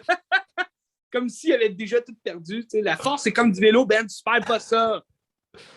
Bon, l'épisode 2, Rob. L'épisode 2, ben là, c'est Reva qui veut tuer Kenobi. Ah, c'était c'est dans cet épisode-là qu'on voit Léa courir, puis tout, là. Elle court partout, puis elle écoute rien. Puis là, Obi-Wan, il veut qu'elle reste, elle écoute rien. Puis là, je comprenais pas trop comment que Léa peut finir par être sauvée par Obi-Wan, mais ne pas s'en rappeler dans le 6. C'est ça. Puis ne pas savoir qui chercher. Je sais pas si vous comprenez ce que je veux dire. Ouais. Parce qu'elle demande de l'aide de General Kenobi, mais... Parce qu'elle dit... vous avez travaillé avec mon père. Avec mon père. La guerre. Exactement, avec Organa, mais elle sait c'est qui, là. Non seulement elle l'a déjà à 10 ans, t'oublies pas ce que t'as vu. Non, c'est ça. Là, t'es pas... Surtout s'il l'a sauvé à plusieurs reprises. Exactement. Fait que l'épisode 2. Après ça, ben là, on arrive à l'épisode 3. Que là, c'est le pire épisode qui m'a foutu. À date, là, c'était pas super. Moi, là, en fait, c'était inutile. Là, ça servait à rien. Je comprenais pas la rencontre. Mais l'épisode 2, je détestais. Moi, j'avais espoir que Léa, de maintenant, elle tombe en bas d'une falaise, quelque chose du genre, puis qu'elle oublie. Tu sais, qu'elle oublie tout ce qui vient de se passer, puis ça se finit de même. Mais non, ils sont allés encore plus loin que ça. Là, ils ont ramené Darth Vader. Puis moi, quand j'avais vu Darth Vader dans la bande-annonce, j'avais espoir qu'il allait être là, parce que c'est un méchant légendaire, puis ça allait attirer du monde, mais qu'il allait jamais croiser Obi-Wan. Jamais. Oui, exactement. Genre, tu vois des affaires que lui fait, parce que Darth Vader a fait des choses aussi, dont il y a eu des BD et des choses comme ça. Mais là, il fait pas juste ça. Non seulement il revoit Obi-Wan, mais il l'affronte pour une première fois. Un vieux Obi-Wan qui s'est jamais battu pendant 10 ans, puis que là, on dirait qu'il a tout perdu, ses pouvoirs, puis il comprend plus rien. Hey, ça va marche. Bon, fait que... Il le calisse dans le feu. Premièrement, c'est quoi cette idée-là? On dirait qu'il veut se venger, puis que c'est comme, je vais te brûler, mais et là, c'est là, pas brûler. Puis c'est là que tu te rends compte que les effets spéciaux sont dégueulasses. Oui. Ils sont dégueulasses, ça part de même. Là. Il le traîne dans le feu, ça sert absolument à rien, il brûle à peu près pas. Là. Puis il se laisse désorienter par la fille là, qui lance, je sais pas, elle tue un trooper. À place de tirer sur Darth Vader, elle tue un trooper. Tu sais. Puis non seulement Obi-Wan, dans cette scène-là, il est en train de se sauver. Darth Vader, il apparaît de on ne sait pas trop où, parce qu'on se rappelle, Vader, c'est un robot. Il court pas. Là. Lui, c'est une force brute, puis il est bon avec la force. OK? Ouais. Mais là, il apparaît, donc on ne sait pas trop où. Il met du feu à terre, il part le feu. Puis là, après ça, il promène Obi-Wan là-dedans. Ouais, c'est comme des roches. Ouais, il a comme fait un étincelle. Ouais, il a comme fait un étincelle. Il promène Obi-Wan là-dedans. Elle attire un Stormtrooper. Puis là, mon Vader, plus capable de rien faire. Pas capable, lui, de traverser le feu pour aller tuer Obi-Wan direct. Il les laisse partir. Il les laisse partir. Là, t'es comme... On parle-tu vraiment du méchant le plus légendaire de toute l'histoire du cinéma, là? Vader, là, en travers le monde, c'est un méchant qui est connu. C'est pas une guenille, là. C'est Vader. Puis là, il arrive ça, puis tu te dis, OK, là, ils viennent de me perdre. Ils viennent complètement de me perdre. Ben là, faut que tu continues parce que t'as commencé. C'est ça. Mais moi, à partir de cet épisode-là, j'ai vraiment détesté ça. Parce qu'on s'en parlait, même Rob et moi, avant que la série commence, on disait, ça serait intéressant si Darth Vader, justement, il est là, puis il fait juste envoyer les inquisiteurs, puis parce que Darth Vader, il n'est pas censé savoir qu'Obi-Wan il est en vie ou que il est où que ce soit. Puis dans le 4, là, quand il ressent Obi-Wan, parce que par la force, les Jedi peuvent ressentir, quand il ressent Obi-Wan, il dit lui-même, c'est quelque chose que je n'ai pas ressenti depuis longtemps. Puis la façon que ça se passe en série, avec tout ce qui se passe, maintenant, moi, je suis Darth Vader. Là. Après ça, là, je fais une mission personnelle de trouver Obi-Wan, qui n'est pas mort. Tu sais, surtout avec la scène finale, là, on s'entend. Là. Toute ma vie, j'aurais été dédié à trouver Obi-Wan. Mais c'est pas ça qu'il arrive. Là. Lui, il arrive dans le 4, puis c'est comme ça fait 20 ans qu'il l'a pas ressenti. Là, il y a un gap de 9 ans, tu sais, entre Obi-Wan, la série, puis l'épisode 4. L'épisode 4, que là, il est rendu à 70 ans. C'est ça. Puis Obi-Wan, là, il a pas perdu sa force. En 9 ans, par exemple. En 10 ans, il a tout perdu, mais en 9 ans, non. Tu sais, ce que j'ai aimé aussi dans Obi-Wan, c'est qu'ils se sont recollés un peu au jeu Fallen Order. Puis il aurait dû plus se coller encore que ça, mais ramener des personnages dans le jeu, je trouve ça intéressant. Ben, écoute, tant qu'à ça, fais une série sur le Fallen Order, tu sais, puis les personnages. Ouais, je suis d'accord. Que Rob, il a joué à Fallen Order, il a fini, là. Ouais. Puis un très bon jeu, mais tu sais, c'est ça. Ça, c'est un bon exemple, ce que tu viens de dire là, Ben. Quand la cinématique d'un jeu bat une série, t'as un sérieux problème là, de mise en scène, c'est ça. Là. Quand les jeux se tiennent mieux qu'une série, okay, sur laquelle on met beaucoup d'attentes d'un personnage légendaire, ça peut pas arriver comme ça. Là. Ça marche pas. C'est pas normal. Là. C'est quand on parle de Disney, c'est ça la problématique. Là. C'est complètement ça. Là. Pour vrai, je vais leur donner mon numéro puis qu'ils m'appellent. Puis si j'approuve pas, genre qu'ils sortent pas ça. Mais c'est vrai. Puis moi, je comprends pas les fans, justement, qui ont trippé. Oui, c'est un fan service, mais je veux dire, à un moment donné, c'est beaucoup trop service, là, tu sais. Les gens n'attendent pas tant que... En tout cas, moi, personnellement, j'attendais pas tant que ça de voir Obi-Wan affronter Darth Vader. Non! C'est pas censé arriver, ça a déjà arrivé, puis Obi-Wan, il s'est laissé mourir parce que Luke était l'avenir, tu sais, du Jedi, fait que... Tu sais, c'est... Yeah, ça marche pas. Les pièces se collent pas une en arrière de l'autre. C'est comme si tu fais genre des Legos avec des méga blocs. T'as bien beau vouloir les mettre un dans la langue, mais ça semble pas, là. Puis les épisodes étaient vraiment cool. T'sais, il se passait rien dans les épisodes, sauf des déceptions. Puis, il manque d'émotion aussi. Il n'y avait pas d'émotion dans les épisodes, il n'y avait pas d'émotion. C'était juste des trames qui suivaient, puis qu'on s'en foutait. T'sais. Il essaie de mettre un peu d'émotion entre Luke, puis non pas entre Léa puis Obi-Wan, puis finalement ça tombait à l'eau, puis on s'en foutait. Là, elle tombe à l'eau totalement. Hey, je pense que c'est plus dans l'épisode 4, justement. Là, que... Même quand Ewan McGregor, même lui, il a pas l'air d'y croire. Ah, ouais. Lui, là, dans son acting, bon, ça c'est quand même un bon acteur. Là. Dans son acting, il a même pas l'air de croire à ce qui se passe. Non, c'est ça. Il est pas bon. Je m'excuse. Là. Mais tant qu'à ça, là, ça aurait servi à rien. Ouais. Comment je dirais ça? Parce qu'à la limite, si le scénario n'aurait pas été bon, mais l'acting aurait vraiment été écœurant, ça aurait peut-être sauvé la série. Parce que tu vois un personnage que tu aimes. Mais c'est même pas ça. L'acteur, désolé, je l'adore en plus. Là. Il est dégueu dans ce rôle-là. Comme je dis à Rob, une mauvaise réalisation égale aussi une mauvaise direction des acteurs. Puis Ewan McGregor, il joue robotique, je trouve, dans la série. Il a joué ce personnage-là pendant au-dessus de 6 ans, là, le premier épisode 99, puis l'épisode 3 2005. Ouais. Fait qu'il a joué au-delà de 6 ans. Puis là, c'est un retour à un de ses plus grands rôles qu'il a joué dans sa carrière. Fait que, c'est sûr, il a eu du plaisir, c'est sûr. Mais on dirait que c'est monotone. Puis on dirait que même lui, justement, comme Rob il dit, il a pas l'air de croire en le fait que Obi-Wan, il a décidé d'arrêter tout, puis il est faible au bout. Fait que ça fait juste un personnage un peu dépressif, puis il est plate. T'sais. Mais il est tributaire du texte aussi, puis les dialogues sont horribles. Oui, c'est atroce. C'est atroce. Mais surtout que, mettons, dans le 1 puis 2, les dialogues sont dégueulasses, mais c'est meilleur que ça encore. Genre, ben oui. C'est bizarre, tu sais. Ben oui. Mais tu sais, tu fais une série sur Star Wars avec un personnage emblématique, puis même, moi, j'ai rien ressenti de Star Wars dans la série. Autant au niveau des combats, on va peut-être y arriver là, dans les prochains épisodes, il y a eu des combats au laser, là, il a tué des Troopers et tout, mais même dans la musique, je voyais rien de nostalgique. T'sais, au moins, il aurait pu aller dans la nostalgie du personnage. Surtout dans les flashbacks, quand on vient voir Hayden Christensen, supposément plus jeune dans l'épisode 2, mais il avait l'air d'un gars de 40 ans, mais même là, il n'y a même pas de nostalgie à ce qu'on connaît des prequels. Fait que je ferais ça demain. Les seules nostalgies qu'on voit, c'est quand on voit... en tout cas, j'ai oublié le nom de l'acteur. Celui qui fait Vader. Anakin. Hayden Christensen. Ouais, qu'on le voit. Là, je veux dire, mais ça l'amène à rien. Puis en plus, quand on le voit, il a l'air plus vieux qu'avant. Je veux dire, il aurait pu se forcer. Là. Ils sont capables de faire rajeunir du monde. Là. Ils ont même ramené Luke dans Mandalorian. Puis là, tu le vois, lui, il a l'air d'avoir genre 45 ans. J'ai rien contre le monde de 45 ans, mais il est supposé en avoir comme 18. Là, ça il était jeune dans l'épisode 2. Ben oui, fait que t'es comme... Ils ont juste rajouté une tresse pour le tresse de Padawan. Tu continues les erreurs, là, mais Reva, là, qui est genre un inquisiteur là, dans l'épisode 5, là, elle capture Léa. Ben, en fait, elle le capture dans... Non, c'est pas vrai. Elle capture dans l'épisode 4, Ouais, on va finir par l'avoir. L'épisode 3. Puis dans l'épisode 4, elle fait comme de la torture là, par... Ah oui. Donc, ben c'est dans cet épisode-là qu'on va sauver Léa. Oui.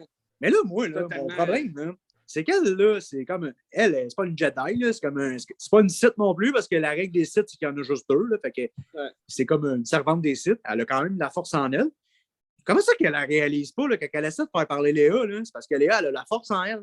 C'est pour ça qu'elle résiste. Comment ça qu'elle la réalise pas ça? C'est ça. Tu sais, comment ça que personne réalise ça? Comment ça que Vader réalise pas ça? Comment ça cette scène-là existe?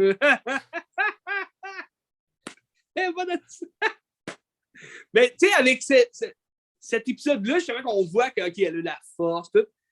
Tu sais, ça, là, Léa, on n'a jamais su qu'elle avait la force. Non, c'est Disney qui avait amené ça. C'est Disney qui a amené ça dans l'épisode 9, je pense. Mais là, on sait. Mais dans l'univers étendu... c'est pas dans le 8 quand elle vole dans l'espace. Là. Exactement. Ah oui, et puis dans le 9 aussi, quand on voit qu'elle a comme donné une formation à Rey. Ouais. Mais oui, effectivement, là, quand elle vole... Là... parce que dans le 9 aussi, on voit un flashback à s'entraîner. Parce que dans l'univers étendu, elle a essayé de s'entraîner pour avoir la force, mais vu qu'elle, c'est plus la politique... C'était une femme! Non, c'est pas vrai! Hey, il y a des Jedi femmes! Là. Wow. Non. Et c'est vraiment au niveau de la politique. Elle voulait plus se concentrer là-dessus. C'était plus son combat. Elle a comme laissé faire ça. Mais je veux dire... Mais tu sens qu'il voulait... la petite Léa, elle voulait devenir Jedi. Elle avait la force en elle. Elle avait la force en elle. C'est les midi-chloriens, là. Ça, tu peux pas inventer ça. Tu le sais pas. Tu nais avec ça. C'est Liam Neeson qui a amené ça dans l'épisode 1. Les midi-chloriens, c'est la force en toi. C'est ce qui compose le vide entre les globules. Mais tu sais, c'est ça, l'épisode 4, moi, complètement désorienté. Il durait pas longtemps. Non. Tout ce qu'on voyait, c'était Obi-Wan, qui rentrait dans le vaisseau, qui, là, il avait retrouvé sa force, puis là, son sable laser, puis tout, puis c'était mal stagé, là. J'ai vraiment trouvé ça dégueu. Puis tu sais, admettons, si je reviens au roman, là, ce qui est approprié dans le roman d'Obi-Wan, c'est que quand il utilise son sable, il fait toujours de façon à ce que personne ne le remarque. Parce que le but, c'est de rester discret. Fait qu'il sort comme vraiment au dernier recours, puis il essaie de ne pas faire de dommages. Dans les épisodes, c'est pas ça pantoute, là. il court puis il danse quasiment avec son sable. Ça n'a pas rapport, là. Puis tout ce que tu vois, c'est des flamèches. Tu sais, ça touche le Cooper, mais c'est juste des flamèches qui revolent. Je trouvais ça mauvais. Au moins, dans un prequel, t'avais vraiment une espèce de... Tu sais, des coupeurs fondus là, par la lave, mettons, là, sur les personnages qui mouraient de ça. Ça, je trouvais ça bon, tu sais. Toi, Ben, comment tu trouvé ça? Ouais, ça, les morts des gens, là? Oui, dans l'épisode 4. Ça m'a pas marqué, mais... Non, hein, c'est ça. Le 4, c'est lui qui est kidnappé, là, c'est bien ça. Là. Moi, je trouvais qu'il manquait tellement d'émotion dans ça, puis il y a comme une tension. C'est ça. Tu es supposé avoir peur que Léa elle se fasse tuer, qu'il y en a quelque chose, puis tu t'en fous complètement, puis t'es comme détaché au bout, là, puis je trouve ça horrible. Oui, c'est ça. Parce que là, à travers ça, ils s'en vont voir, je sais pas, un groupe. Parce que là, la fille avec qui il fait il y a comme un sentiment, là, pour la fille, justement, qui l'a sauvé de Vader. Ouais. Tu sens qu'il va comme peut-être tomber en amour, mais là, elle disparaît. À un moment donné, elle se fait tuer. Là. C'est un spoiler, désolé. Mais elle n'a aucune importance là, dans le style de série. Puis là, il rencontre, c'est ça, le gars qui il dit « Ah non, c'est trop dangereux, je ne veux pas vous aider. » Puis 2 minutes après, « Ah ouais, je vais t'aider. J'ai tous les vaisseaux. » Je vais t'aider. Je suis prêt à me sacrifier moi aussi. Mauvais jeu d'acteur. Puis l'épisode 5, je me rappelle même plus c'est quoi. Je vais aller voir. Mais là, quand il la sauve après ça, ils sont coincés dans... Ils sont pas dans une espèce de fourgon qui transporte du monde. Là. Ben c'est ça, mais à la fin... il y a un filtre, à la fin, ils retournent dans leur caverne, genre leur cave qui sont cachés, là, les gens de Rebels. Puis là, Darth Vader arrive, me semble, Reva est là. Ouais. C'est là que Reva, elle essaye de tuer Darth Vader, c'est tout. Tu comprends rien. Reva, c'est tout. Tu sais, c'est quand il infiltre la genre de base de l'Empire, puis là, ils se sauvent en vaisseau à la fin parce que, mettons, la noire, elle la regarde dans les airs partir, puis là, ils sont comme fâchés, puis là, ils essaient de le poigner. Okay. Fantastique. C'est là qu'on voit Vader arriver. Puis quand il s'en va les retourner là, dans la caverne, là, c'est une bonne scène. Ça, c'est une bonne scène. C'est une bonne scène, j'ai aimé ça, voir Vader pogner le vaisseau parce que là, tu vois vraiment sa puissance. Encore là, j'ai trouvé ça. Tant ça, écoute la scène dans Rogue One, c'est ça. C'est ça. Puis là, c'est là qu'il tue l'amie, la fille. Puis là, Reva, elle essaie de tuer Vader pour une raison qu'on connaît rien. Puis c'est comme si elle se découvrait. C'est comme si elle a toujours voulu tuer Vader parce qu'elle savait que c'était Anakin. Puis que là, elle, c'était une petite padawan là, dans l'épisode 3. Là. Mm-hmm. Fait qu'elle veut se venger, mais je trouvais ça cliché. Je trouvais ça. Tu le sentais venir. T'sais, moi, je le sentais venir. Là. Je savais qu'à un moment donné, elle allait se revirer, puis j'espérais qu'il la tue. Pourquoi il l'a laissé en vie? C'est quoi cette idée-là? Ouais. Puis là, après ça, elle va recommettre une autre gourde dans l'univers Star Wars dans l'épisode 6. Genre, je comprends même si. Comment je dirais ça? Même si Vader ne l'a pas tué, pourquoi le scénariste ne l'a pas tué? C'est ça. Ce personnage-là ne sert à rien, il amène à rien. Il apporte rien dans l'univers, il n'a pas rapport, son histoire est pourrie. Puis on lui laisse une seconde chance. Mais c'est ça, elle reçoit un gun, je pense. Non, un sable laser. C'est l'autre inquisiteur qui a pensé avoir tué. Ouais. Puis là, il fout juste un sable dans le. OK, t'aurais pu y trancher la tête, quelque chose comme ça. Il savait qu'il l'avait pas tué. Là. C'est ça. Il savait qu'il l'avait pas tué. Puis là, elle décide, elle courait après Luke. Puis j'ai rien compris, c'était. Des fois, il y a des choses à ne pas comprendre. Je pense que des fois, dans cette série-là, il y a des fois, je me disais, c'est moins dur de ne pas comprendre puis pas d'essayer de comprendre, de chercher pourquoi ils sont allés là. Mais tu sais, l'épisode 6 est tellement anticlimatique que ça finit sur absolument rien, puis ça ne propose pas comme une suite non plus. C'est juste, on a suivi 6 épisodes pour absolument rien, puis c'est plate, puis c'était pas intéressant. Puis... c'est qu'on a plein de personnages qui font plein d'actions dans l'épisode 6. Tu as une série complète qui s'est basée littéralement sur Léa, la relation entre Léa et Obi-Wan. Puis dans l'épisode 6, Léa est sauvée, OK? Léa n'est plus là. Elle disparaît. Puis là, c'est Luke qui est en danger. Fait que là, on se base sur Luke, puis là, Obi-Wan qui affronte Darth Vader. Puis là, c'est comme fuck. Puis tu sais, Luke, là, c'est un petit gars. Lui aussi, il a comme 10 ans. Il voit Reva qui essaye de le tuer, on s'entend, là. Puis genre, lui, là, dans l'épisode 4, jamais on entend parler de ça. Jamais qu'il y a vu un Jedi. Jamais il sait même pas c'est quoi un sable laser. C'est un fermier. Il n'a jamais vu ça de sa vie. Puis quand il se passe avec Obi-Wan, c'est comme tout nouveau pour lui. Là. Mais, là, 9 ans, il s'est fait poursuivre par... Il s'est jamais posé de questions. Non, lui, c'était comme normal. Ça faisait partie du quotidien. Tu sais, dans l'épisode 4, tu le vois... l'épisode 4 du film, là, New Hope, tu le vois être intéressé par Obi-Wan. Les chevaliers Jedi, ça existe. Je pensais que ça n'existait pas. C'est ça, qu'est-ce qui se passe? Mon père est un chevalier, puis là, whatever. Puis là, il se pratique avec Obi-Wan dans le Faucon Millennium, avec l'espèce de boule qui lance des lasers. Puis il n'a jamais vu ça de sa vie. Il n'a jamais vu ça. Utilise la force, Luke, utilise la force. Mais c'est ça, l'épisode 6, ça m'a carrément troué le cul. Ouais, non, c'était très mauvais. Puis, tu sais, il y a des détails. Genre, pourquoi que Darth Vader est capable de ressentir Obi-Wan à ce point-là, mais il ne le ressent plus, puis après ça, pendant 9 ans, pour le retrouver. Puis il se fait botter le cul, tu sais. Puis comment il sait que... Comment je dirais ça? Comment il peut ressentir Obi-Wan, mais il ne peut pas ressentir que Léa, c'est sa fille? Ouais. Qui est pas loin. Comment il peut ne pas ressentir que Luke est encore en vie? Parce que, tu sais, tout ça, c'est relié. Ouais. Puis... Le combat, on s'entend, le combat. Premièrement, les effets spéciaux du combat sont dégueulasses. Dégueulasses. Le combat en tant que tel. Il fait noir, tu vois rien. C'est dégueulasse. Ouais. On dirait qu'ils se battent avec une bailleuse. C'est ça. Genre, la seule image que tu vois, c'est les sabres laser. Ça n'a pas rapport. Tu sais, c'est peut-être pour mettre la nostalgie du combat. Tu sais, le gros combat qu'on se rappelle tout le temps, c'est l'épisode 5. Quand il fait noir un peu, c'est sombre, mais tu vois quand même, l'image est très belle. Tu vois le sable laser. Tu sais, là, il se bat. Là, Darth Vader, il faut faire attention parce qu'à ce stade-là de Star Wars, c'est pas encore le Darth Vader qu'on connaît dans les derniers films. Il est fort, mais il est encore en train de découvrir la force obscure. Fait que, tu sais, qu'il soit pas invincible, moi, je suis correct. Mais pourquoi que quand il coupe le masque, là, pourquoi c'est exactement la même scène que dans Rebels? C'est exactement la même scène. Ahsoka a fait la même chose dans Rebels.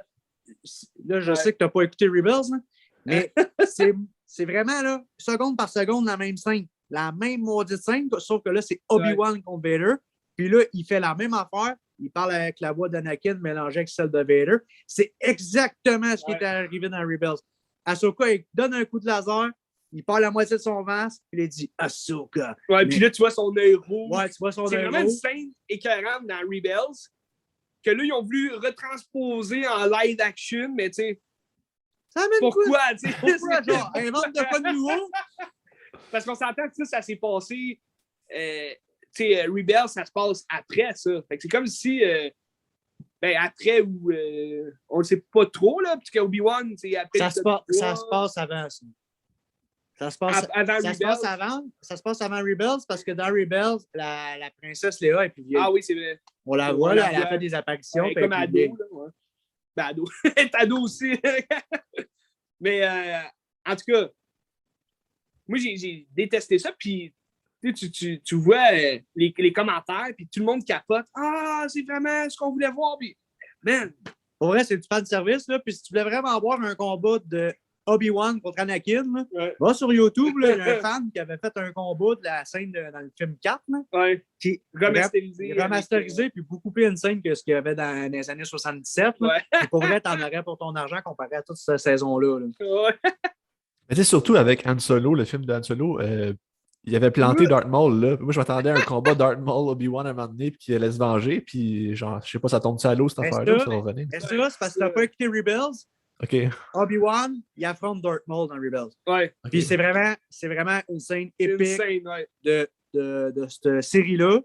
C'est clé aussi comme moment dans tout l'univers des Jedi. C'est pour ça.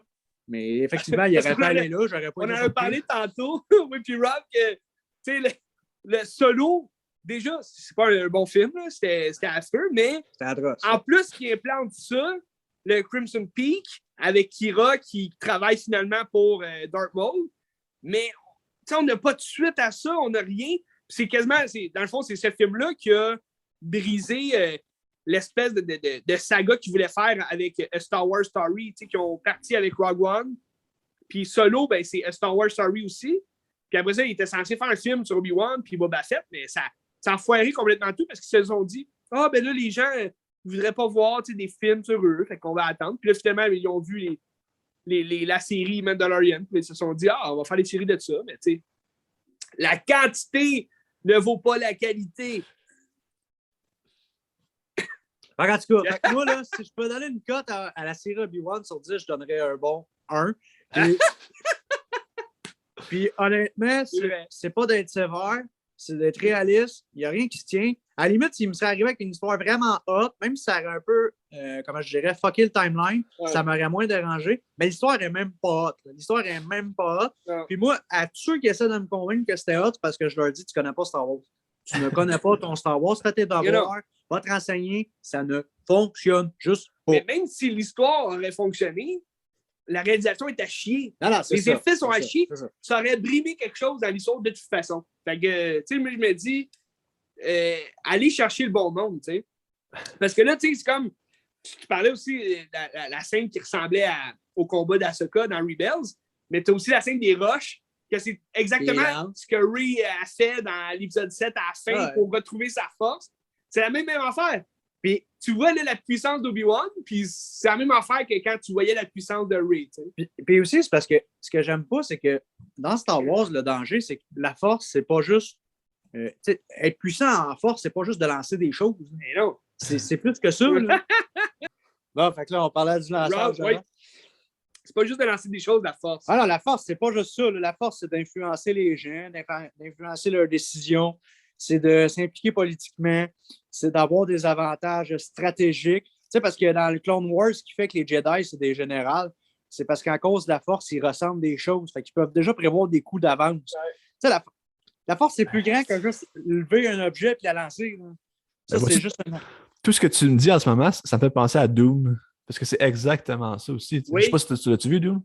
Non, je ne l'ai pas vu. On en a parlé tantôt. C'est pareil. Ce que tu dis, c'est exactement ça. C'est la politique d'utiliser les pouvoirs de Paul Atreides puis de la force. Mais c'est juste comme je disais à Rob tantôt.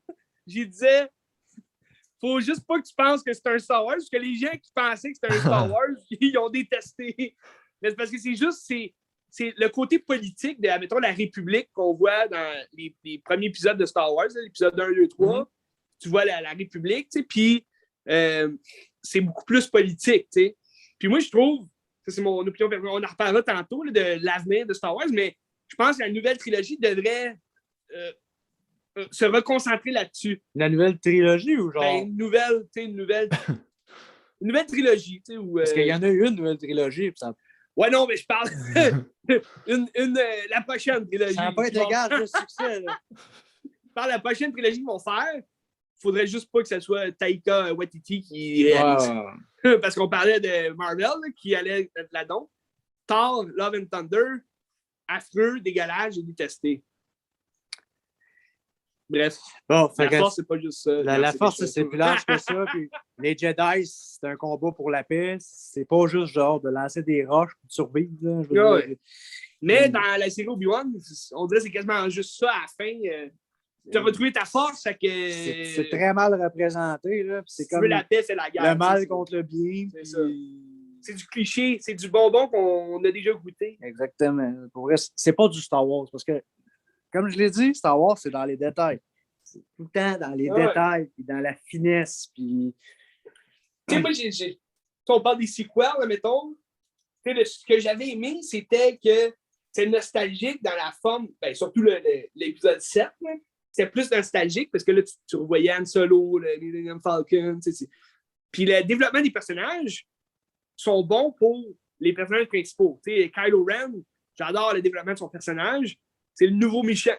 C'est sûr, il ne va pas déloger le charisme de Darth Vader qu'on connaît là, depuis toutes ces années-là, mais il a quand même bien fait ça. Adam Driver, c'est un critique d'acteur, premièrement, fait qu'il a bien joué.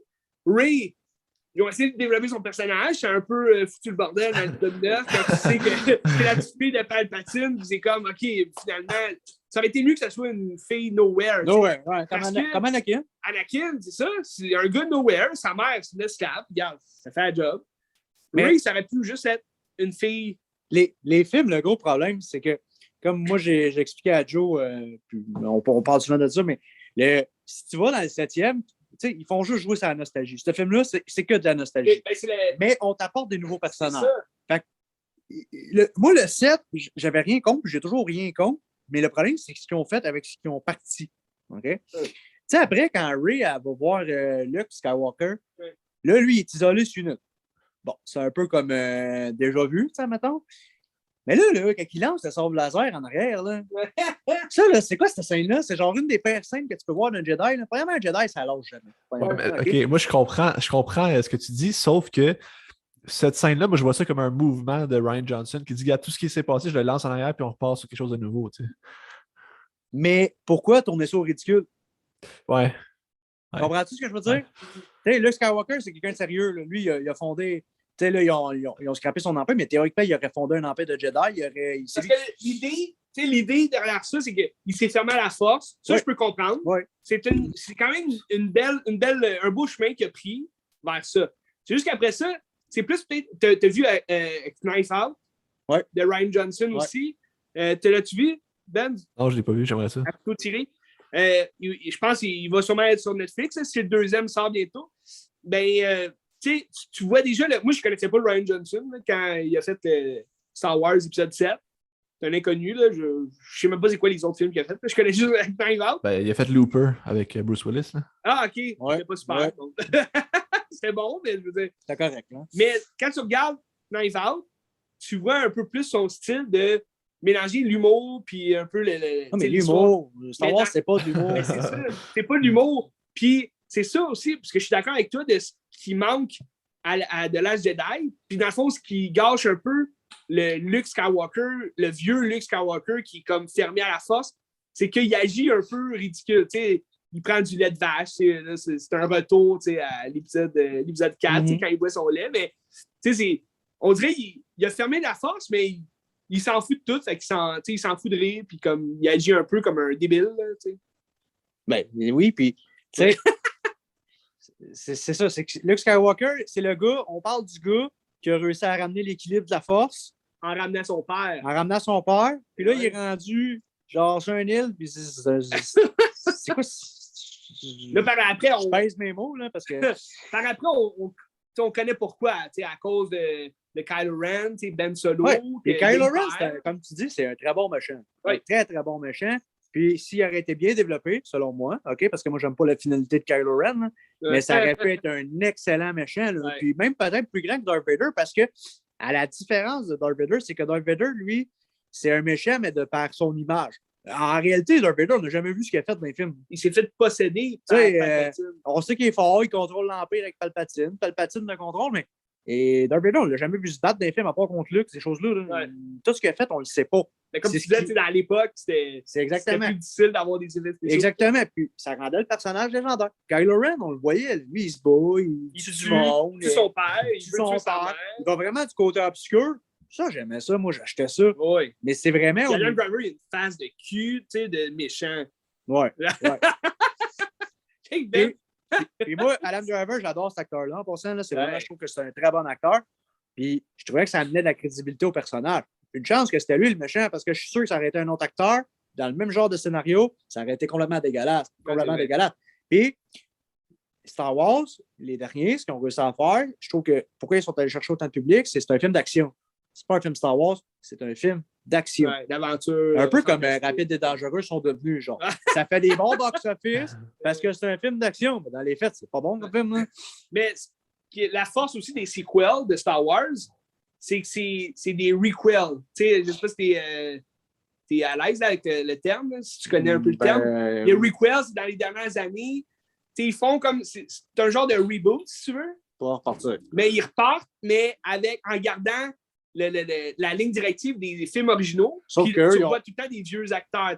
Sauf qu'eux, ils n'ont rien reparti parce que si on aurait essayé de partir, ça a viré en... Ben, souvent, c'est ça. Un requel, c'est que c'est un mélange d'un reboot. Parce qu'un reboot, on va se le dire... Un refall, ça existe-tu? ça pourrait exister dans l'idée de Star Wars. Mais tu sais, comme un reboot, c'est... Ils reprennent les mêmes personnages avec c'est un peu un remake, avec une nouvelle direction de l'histoire. Force Awakens, quand tu regardes l'histoire, c'est la même affaire que New Hope. À la fin, ils veulent détruire le premier ordre, puis c'est... Mais on voit les vieux personnages qui reviennent. Ça, c'est le fun au moins. C'est ça qui ravive les fans aussi, des anciens, puis les nouveaux qui n'ont jamais écouté ça, parce qu'ils ne veulent pas, mettons, écouter un vieux film des années 70 avec des vieux effets spéciaux, ils trouvent ça plate. Là, au moins, ils voient des nouveaux effets spéciaux. Disney, ils ont de l'argent pour faire des effets spéciaux, puis les films, moi, je trouvais ça vraiment beau. L'épisode 9, je suis conscient que c'est un des pires épisodes de toute la trilogie, et sûrement peut-être même le pire, quand on regarde l'épisode 1 puis 2, c'est vrai que c'est pas bon, mais je trouve que la force de l'épisode 9, c'est les effets spéciaux, puis le combat entre Rey et Kylo sur l'ancien Dark Star, le Dead Star. Parce qu'il y a des vagues là, dans l'eau. Parce qu'il y a des vagues, c'est écœurant. Moi, je regarde cette scène-là. C'est vraiment une scène. C'est une belle scène de combat. Il saute, ça rappelle les sauts qui n'ont pas fait l'unanimité. Mais quand je disais c'est un film d'action, c'est là, c'est qu'il s'achète grâce à la scène de laser, mais quand tu écoutes le film en général, c'est pas bon. Je suis preneur. Je suis preneur. Même le combat dans le 8, là, où est-ce qu'il se pitch l'épée en Kylo Ren puis Rey, là, puis qu'ils battent comme le Snoke. Là. Je trouve que c'est peut-être le meilleur combat de toute la série. C'est vrai. Là. Même s'il y a des défauts au montage, ça, on a vu, il y a des épées qui disparaissent là, ici et là, mais moi, je trouve que ça fit pareil. Tu le vois pas, le défaut au montage, à moins qu'il y ait un tweet, un troll qui veut juste discréditer cette scène-là. Mais c'est ça, mais comme je dis, moi, mon avis, Kylo Ren sauve ces 3 films-là. Ouais. Ben oui, le personnage de Kylo Ren puis l'acteur, le jeu d'acteur, sauf ces 3 films-là, parce que n'importe qui d'autre, ça n'aurait pas fait ça. Mais mettons, j'oublie tout son nom, celui qui fait Anakin. Hayden Christensen. Mais là, lui, en Kylo Ren, ça n'aurait pas eu le même succès. Là. Ben non, on s'excuse. Ça aurait été complètement deux mondes. Là. Adam Driver, il a quand même réussi à amener un certain niveau, le méchant. Ben oui. À l'inverse aussi, penses-tu que si tu veux un autre acteur à la place d'Hayden Christensen qui joue Anakin dans les premiers, les films sont meilleurs, penses-tu? Ma réponse va être oui. Ouais. Ma réponse va être oui. Mais comment je dirais ça? C'est qu'Anakin, dans le fond, c'est un personnage divisé. C'est pas tant un personnage important quand il pense. C'est un personnage principal, mais il fait quoi, Anakin? Il suit Obi-Wan, il est en apprentissage. C'est quasiment un personnage secondaire. Ouais. C'est juste que c'est lui qui va tout changer. C'est comme si ton personnage secondaire chiffre pour le personnage principal. C'est ça. Puis quand il chiffre, il devient Darth Vader. Mais c'est comme un peu, quand tu regardes une série. Mais je suis d'accord, là, si lui aurait été. C'est sûr qu'un meilleur acteur, ça aurait peut-être tout changé le film. Sauf que là, ils l'ont vu sur le long terme. Ouais. Mais tu regardes parce que je sais que Benz, t'as fini Stranger Things. Ouais. Puis Rob, c'est un grand amateur aussi de Stranger Things. Ouais, moi, je suis maniaque de on prend, mettons, Stranger Things, Will, qui disparaît dans la première saison. Ouais. Tu le sais que là, c'est un sidekick. OK? On le voit pas tant dans les dernières saisons. Il fait pas grand-chose. Mais tu le sais qu'à la fin, il va sûrement avoir une critique d'importance. Ouais. Tu le sens, là, à la fin de la saison 4, il y a des frictions. Il y a de quoi qui se passe. Tu le sais, à un moment donné, ce personnage-là, il va se développer. Puis Anakin Skywalker, c'était un peu ça.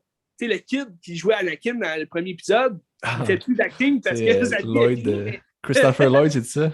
Oui, c'est vrai, ça. Il a eu pas mal de problèmes dans sa vie. Il a aussi fait la course aux jouets avec Arnold Schwarzenegger, mais ça l'a sûrement pas aidé dans sa carrière. Mais après ça, le personnage en tant que tel, comme tu dis, il devient le personnage secondaire de Obi-Wan. Parce que c'est Obi-Wan qui prend la place. C'est lui qu'on connaît. Anakin, ça reste un pion. Là. Oui. Pour les Jedi, c'est un pion. Ils l'ont quasiment juste pris parce qu'il y avait trop de multichloriens en lui. C'est ça. Il avait peur. Qui-Gon, il a dit si vous le prenez pas, moi, je vais genre. C'est parce qu'ils l'ont vu. Ils ont sûrement vu qu'il allait devenir aussi. Ben oui. Là, tu fais quoi? T'as le personnage, c'est le gars qui est supposé être plus fort que Yoda. Là, tu fais quoi? Tu le prends de ton bord ou tu le prends contre toi? Tu vas le prendre de ton bord? Ben, c'est ça. C'est vrai ce qui est arrivé. C'est vrai ce qui est arrivé. Ce personnage-là, Anakin, c'est pas. Mais tu sais, c'est vraiment l'épisode 3 qui le fait vraiment se développer en personnage principal parce qu'il devient l'antagoniste. Il devient le méchant, celui qu'on veut haïr, mais en même temps, on l'aime. Parce que la finale de Revenge of the Sith, c'est probablement la meilleure finale. Ben, moi j'hésite. Les deux meilleurs films de Star Wars. Ouais, mais attends, les gars, c'est quoi vos meilleurs films? Ben, moi, j'ai toujours trippé Merel sur Empire Strike Back. Ouais. Parce que je trouve tellement que c'est juste. Tu sais, moi, je suis très rétro, là, vous me connaissez. Je suis très rétro comme film. Puis, c'est le parfait film, autant en été que à Noël. C'est nostalgique. Puis, juste comment c'est fait quand tu es sur la planète avec Yoda. Juste l'ambiance de cette scène-là, je trouve que c'est réconfortant. ça nous retourne dans les années 80, puis c'est comme tout ce qu'on aime de ces années-là, de ces films de ces années-là. Puis le combat final est écœurant. La révélation que c'est son père, c'est comme, même si on le sait déjà, moi, ça me fait tout le temps de l'effet. Tandis que là, l'épisode 3, c'est comme, j'hésite entre les deux pour dire c'est lequel le meilleur, mais l'épisode 3, c'est que je l'aime parce que on a vraiment un développement de personnage puis de psychologie face aux deux, les deux frères. Mm-hmm. Obi-Wan, c'est comme le grand frère d'Anakin, fait que c'est comme, à la fin, c'est le clash total, puis là, tu le sais que ça va merder à quelque part, puis t'as Nathalie Portman qui meurt, puis regarde, c'est triste. Faut la laisser Ben, c'est lequel? Moi, ça va être controversé, mais je pense que mon préféré, c'est Last Jedi. Ah, tabarnak! Et pourquoi? Mais je trouve que comme film en soi, je trouve qu'il est génial. Peut-être que dans l'univers Star Wars, dans la continuité, je trouve que peut-être ça débarque un peu, mais je trouve que le combat est génial, j'aime l'histoire, j'aime tout. Je trouve que les images sont belles. L'image où est-ce que tu vois des soldats d'en haut puis qui marchent, qui rentrent à la fin, ou comme des vaisseaux qui passent puis ça fait du rouge en arrière, je trouve ça génial, c'est beau. Oui. Ben écoute, moi, je peux comprendre pourquoi tu l'aimes, parce que je l'aime aussi. Moi, pour vrai, les 9 films, moi, j'ai toujours pensé, parce que je sais que George Lucas, son idée, c'était de faire 12 films. Puis ils ont comme, Palpatine était censé revenir dans la dernière trilogie. Le 10, 11, 12, là, il était censé revenir là-dedans. Mais ils ont comme, dans le 9e, ils ont comme fermé la boucle vraiment rapidement, puis ils ont comme tout compressé les idées de George Lucas, puis ils ont fait de la merde avec ça. Mais, moi, je trouve pas qu'il y en a aucun qui est mauvais en soi. C'est juste que de l'âge Jedi, c'est ça, je trouve qu'ils ont été à quelque part que le 9, ils ont comme scrappé ça. J'aurais aimé ça, parce que quand on est sorti de la salle, moi puis Rob, là, les Star Wars, on est tous allés les voir ensemble, là, les nouveaux. Là. Puis c'était comme une tradition là, d'aller voir ça. On allait au resto, après ça, on parlait de Star Wars. Tout.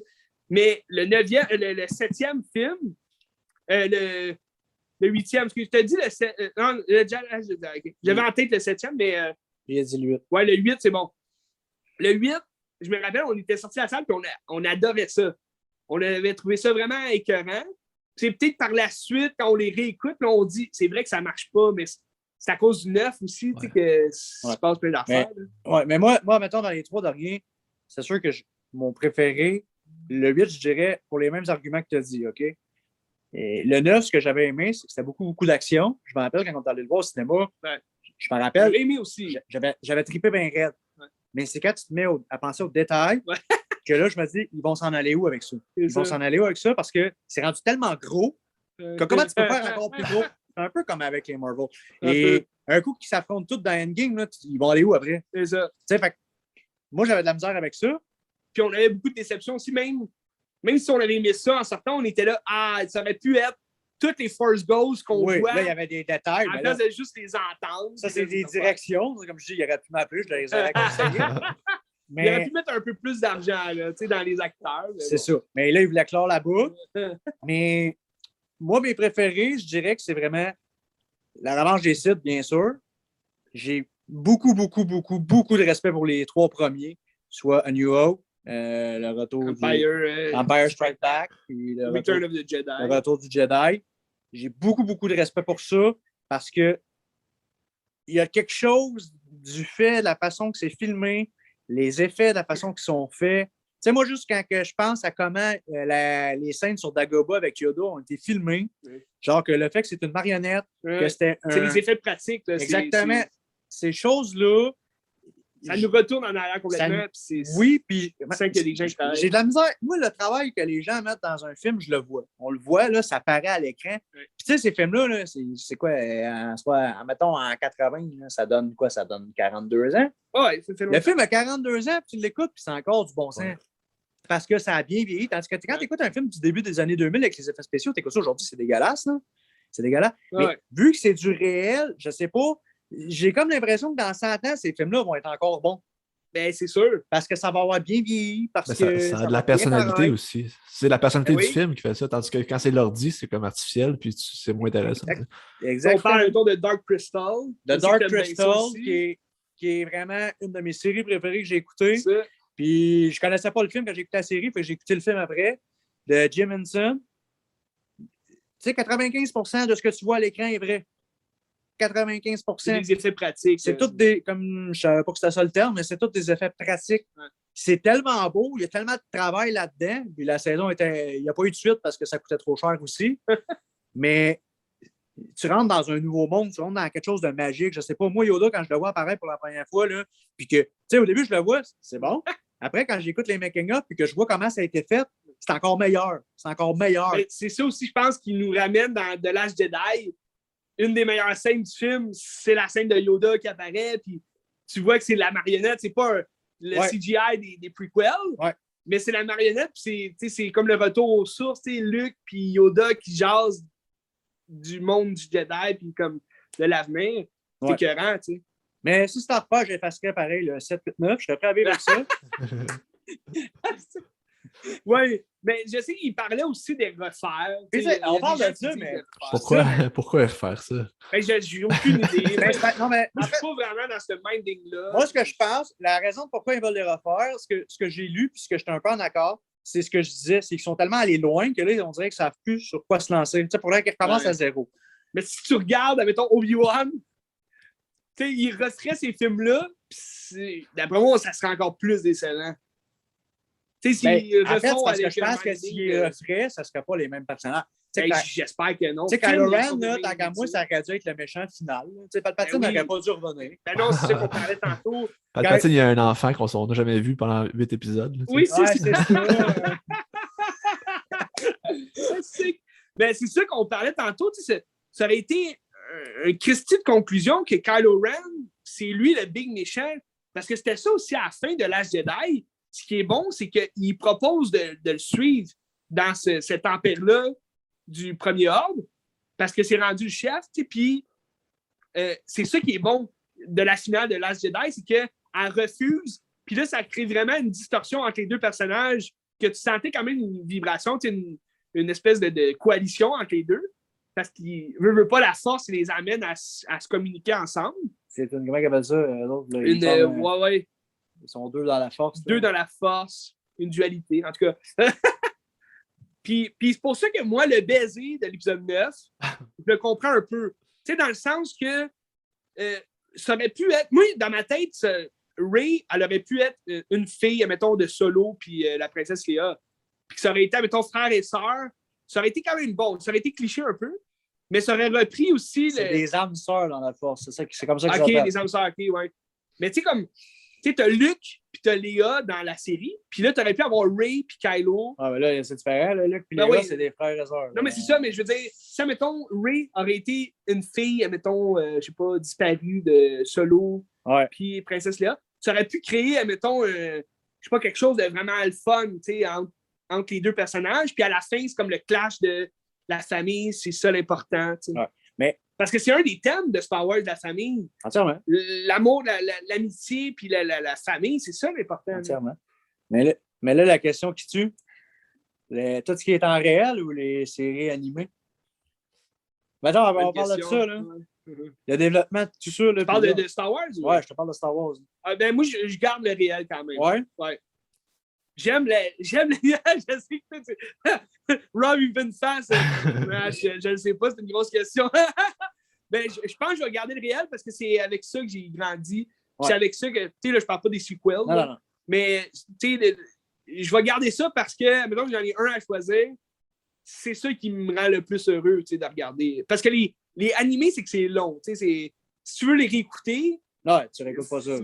C'est ça. Tu l'écoutes une fois, mais ça, tu le sais, mais. Tu sais, admettons, des fois, quand je regarde, justement, quand je me fais un marathon Star Wars, là, à cette heure, c'est beaucoup d'affaires. Admettons, les séries comme Mandalorian, je pense pas les réécouter à chaque année, là. Mais les films, j'aime ça, moi, réécouter. Je pourrais réécouter ça jour et nuit. Puis, les séries animées, admettons, je vais regarder les meilleurs épisodes. Tu sais, dans Clone Wars, justement, la dernière saison qu'il y a eu, c'est la bataille entre Ahsoka et Darth Maul. La bataille entre Ahsoka et Darth Vader dans Rebels, le combat entre Obi-Wan et Darth Maul, tu sais, c'est des gros épisodes, c'est les meilleurs, puis ça, tu peux les retrouver sur Google, Ben, si tu veux juste regarder les gros épisodes, là. Avoir genre un dictionnaire de quel épisode à regarder pour avoir une continuité. C'est ça, C'est sûr qu'il y a ça dans. Il y en a, parce que. Il y a tellement d'épisodes. Des épisodes qui servent tout simplement à rien. C'est ça. Je le donne, là. Ça reste des affaires de je pense que je vais rester dans le réel. Ouais. Puis là, en parlant de réel, ben là, Rogue One, oui. J'ai écouté Rogue One après Obi-Wan parce que je voulais complètement oublier Obi-Wan. C'est que avant Obi-Wan, j'avais écouté Revenge of the Sith. Puis là, j'ai été déçu parce que c'était vraiment un letdown. Mais Rogue One, j'ai beaucoup aimé le film. Puis là, j'ai hâte de voir quand même Andor. Je ne l'ai pas écouté encore. Là. Je sais qu'ils sont rendus, je pense, à 4-5 épisodes de Andor. Fait que c'est juste, comme je disais à Rob, c'est une série, on dirait, ça a tout pour réussir parce que, comme on disait, avec Obi-Wan, il y avait trop d'enjeux de gâcher l'histoire d'après. T'sais. Tandis qu'avec Andor, tu sais que le personnage meurt, anyway. Puis c'est juste de savoir qu'est-ce ça amène à rien, c'est juste de préciser des choses. Préciser des choses, c'est comme un peu inutile. Tu revois le personnage, c'est le fun, mais moi, j'ai hâte de voir s'ils ont vraiment repris le style cinématographique de Rogue One, parce que je trouvais que c'était vraiment la force de Rogue One. Mais tu sais, l'affaire, c'est que c'est un personnage tellement random que c'est quoi l'utilité? Oui! C'est-tu nécessaire de faire une série, ce gars-là? T'sais? Mais c'est ça, tu sais. Puis là, je le sais qu'ils vont aller vers la naissance là, de la rébellion. Poser la question, c'est y répondre. C'est juste parce que c'est Disney. Ouais. C'est juste parce que c'est Disney. Et Rogue One, c'est un film qui a marché. Comment qu'on peut aller chercher encore un peu plus de cash? On va faire Endor. C'est ça. Donc, c'est à voir, là. Je pense à regarder, je vais attendre tous les épisodes. Ouais, moi, j'attaque tous les épisodes sortent. J'ai essayé de les écouter à semaine. Puis, sinon, ben là, les prochaines séries, c'est ça. Il y a Mandalorian saison 3. Ça, c'est sûr que ça va être intéressant. C'est sûr que ça va être bon. Puis, il y a la série de Ahsoka Tano.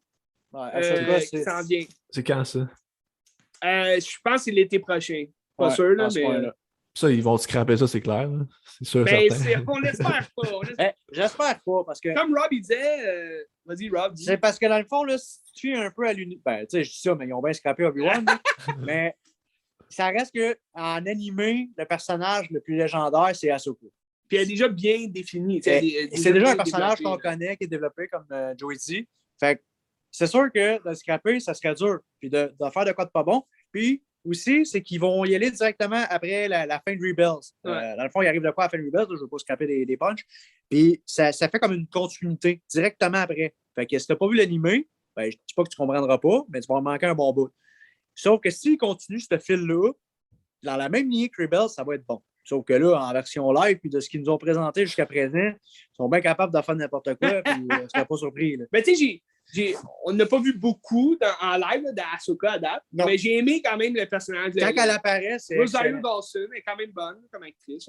Et Ahsoka, son livre, là, le livre, son roman sur elle, là, son histoire, c'est vraiment, vraiment intéressant. Puis ça l'explique pourquoi elle a des sabres blancs, là, dans le fond. Là. Puis juste s'ils parlent de ça, ils vont me gagner. Mais est-ce qu'ils vont le faire? Je sais pas. Après avoir vu ce qu'on fait avec Obi-Wan, on a des doutes. Tu sais, c'est ça. Tu sais, quand je parlais du roman d'Obi-Wan, mais aussi celui d'Ahsoka, c'est tous des best-sellers. Là. C'est tous des romans qui ont marché. Là. C'est des gros auteurs qui ont écrit ça. Là. Pas juste des BD. Là. Non, c'est ça, exactement. C'est des romans. Là. Je veux dire, il n'y a même pas une image là-dedans. Puis c'est des best-sellers, c'est pas n'importe quoi. Puis après ça, tu écoutes Obi-Wan, puis tu fais comme, ben voyons. C'est la machine du cash de Disney. Hein, Ben? Oui. Nope. C'est nope. Non, mais... c'est vrai. C'est vrai que intéressant, c'est Star Wars. Je suis curieux de voir les prochains films qu'ils vont faire. Mais ça, c'est-tu... le tournage est commencé déjà? Là? Ben non, ben là, ce que j'ai su, la dernière fois que j'ai su quelque chose, j'étais quand même content, c'est que Taika Waititi, ça n'a pas l'air de marcher, son affaire.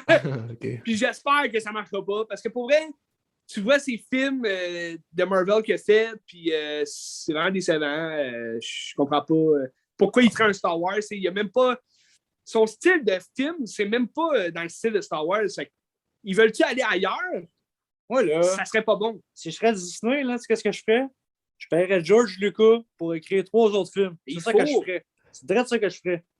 Ou Dave Filoni. C'est un des deux. Ouais. Même si lui, il n'a pas réalisé de film en réel. Là. Mais juste pour l'histoire. Juste pour l'histoire. Ouais, le scénario. Mais s'ils ne sont pas en train de tourner en ce moment, ben s'ils voulaient sortir en décembre 2023, c'est comme vraiment bientôt. Là. Oui, ben, ça va se tomber à l'eau. Parce que là, leur idée de base, c'était de sortir un Avatar un hiver.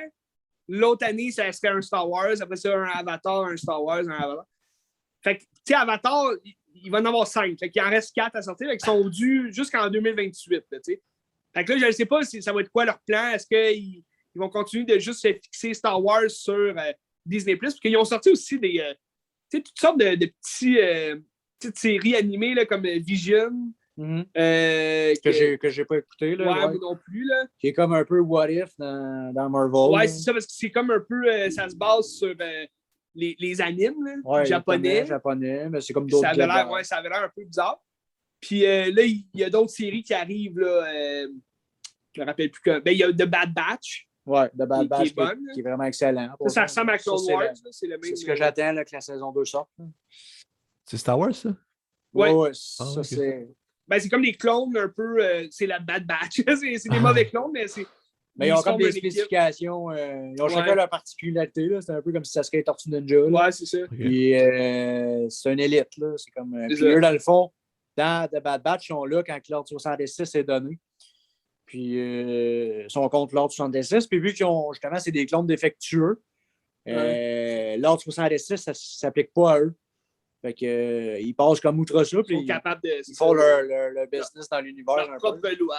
Mais c'est vraiment hard. Mais tu vois, ça, c'est une autre affaire. C'est une histoire Star Wars qui ne touche pas vraiment aux autres. C'est un peu comme un commando des bâtards. Tu sais. Ouais. Fait que c'est le fun. Mais c'est ça. Puis là, il y a d'autres séries. Je me rappelle plus tous les noms. Il y a énormément. Il y en a une chier. Mais je trouve trop. C'est trop. Oui, c'est trop. Comme les Marvel. Ils ont tous fait leur plan pour jusqu'à 2026. Mais là, tabarnak, arrêtez-moi ça. Arrêtez-moi ça. Mais savez-vous c'est quoi le problème là-dedans? C'est qu'on en parle aujourd'hui. C'est Disney. Puis on continue à payer l'abonnement. Oui. On continue à les écouter. Oui, au final, dans le beau jeu. C'est nous autres qui les fait vivre. Bref, Star Wars. Écoutez les 6 premiers épisodes. Là, puis, les 3 autres. Moi, les 3 derniers, je les aime bien. Là. Moi aussi. Écoutez les 9, mais écoutez les 6 avant les 9. Là. Ben oui. Écoutez-les toutes. Écoutez-les toutes. Écoutez pas Solo. Non, inutile. Ça sert à rien. Je le conseille pas. C'est pas le même acteur. Déjà là, il vient de me perdre. Il y a rien. Encore là, il n'y a rien de Star Wars. Non, puis. Il n'y a même pas la musique qui. Moi, j'avais aimé Woody Harrelson. Ouais. Puis Emilia Clarke est bonne là, dans son rôle de Kira, mais. Ouais, c'est pas où ça. Tu sais, ça va nulle part, dans le sens que. Mais non, écoutez les Star Wars. Partez du premier, puis quand vous écoutez le premier, dites-vous que ça finit pas après ça. C'est ça. En même temps, qui n'a pas vu Star Wars comme personne? Il y a beaucoup de gens qui n'ont pas vu Star Wars. Jacob. Jacob. Oui, Jacob. Il avait acheté VHS. Ils n'ont toujours pas écouté, je suis sûr. Mais il y a beaucoup de gens, un peu plus qu'on pense. Je pense que les parents vont pogner Disney+, puis ils vont faire écouter ça à leurs enfants. Les enfants vont capoter, puis ils vont avoir une mauvaise éducation parce qu'ils vont trouver que Obi-Wan, c'est écœurant, puis c'est ça Star Wars. Mais c'est pas ça Star Wars. Et Obi-Wan, là, le seul point positif d'Obi-Wan, c'est quand ça l'a fini. Ça a fini comme ça aurait dû commencer. C'est vrai. Et je veux pas péter de punch, là, mais la façon que ça finit... dit, les punch de okay. Quand Qui-Gon apparaît, là, c'est ça qui aurait dû arriver dès le début. Dès le début. Ça aurait dû commencer avec ça, puis il aurait dû être là toute la série. Fait que, de toute façon, Liam Neeson avait dit « Je veux pas être dans la série », finalement, il est là. Il va être là. En tout cas... mais je veux suggérer aussi les scènes coupées de Star Wars, l'épisode 2, l'Attaque des clones. Ça se trouve sur YouTube, c'est des bijoux, là. Ouais. T'as déjà vu ça? C'est du bijou, cette affaire-là. C'est vraiment mauvais, là. C'est incroyable. C'est genre Anakin et Padmé qui s'en vont dans la famille à Padmé pour genre ses parents. Ah oui. Et là, il dit je crois qu'il t'aime, je sais pas quoi. Oui. Là. C'est dégueulasse, là. C'est tellement génial. Mais bref, je voulais aussi parler, on parle de Obi-Wan, Ewan McGregor, c'est un Christy d'acteur, ce gars-là. On le connaît surtout pour Trainspotting, qui a fait avant Star Wars. Mais moi, j'ai écouté 2 films qu'il a fait avant Star Wars, de 1999, là, le premier épisode.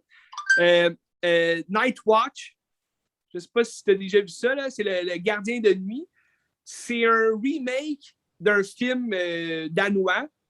Puis justement, dans le film danois, c'est celui qui fait Jamie Lannister de Game of Thrones, qui joue le personnage principal, là, un de ses premiers films.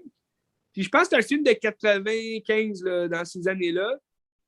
C'est parce que là, on est dans le Spooky Time. 97. Ah, 97. On est dans le Spooky Time, hein, les gars? Ça me fait peur. Les deux, vous avez des fêtes proches. Rob, sa fête, c'est que 30 octobre. Benz, 31. Fait que vous êtes vraiment des guys d'Halloween. En tout cas, Night Watch, c'est l'histoire justement d'un gardien de nuit qui étudie en droit.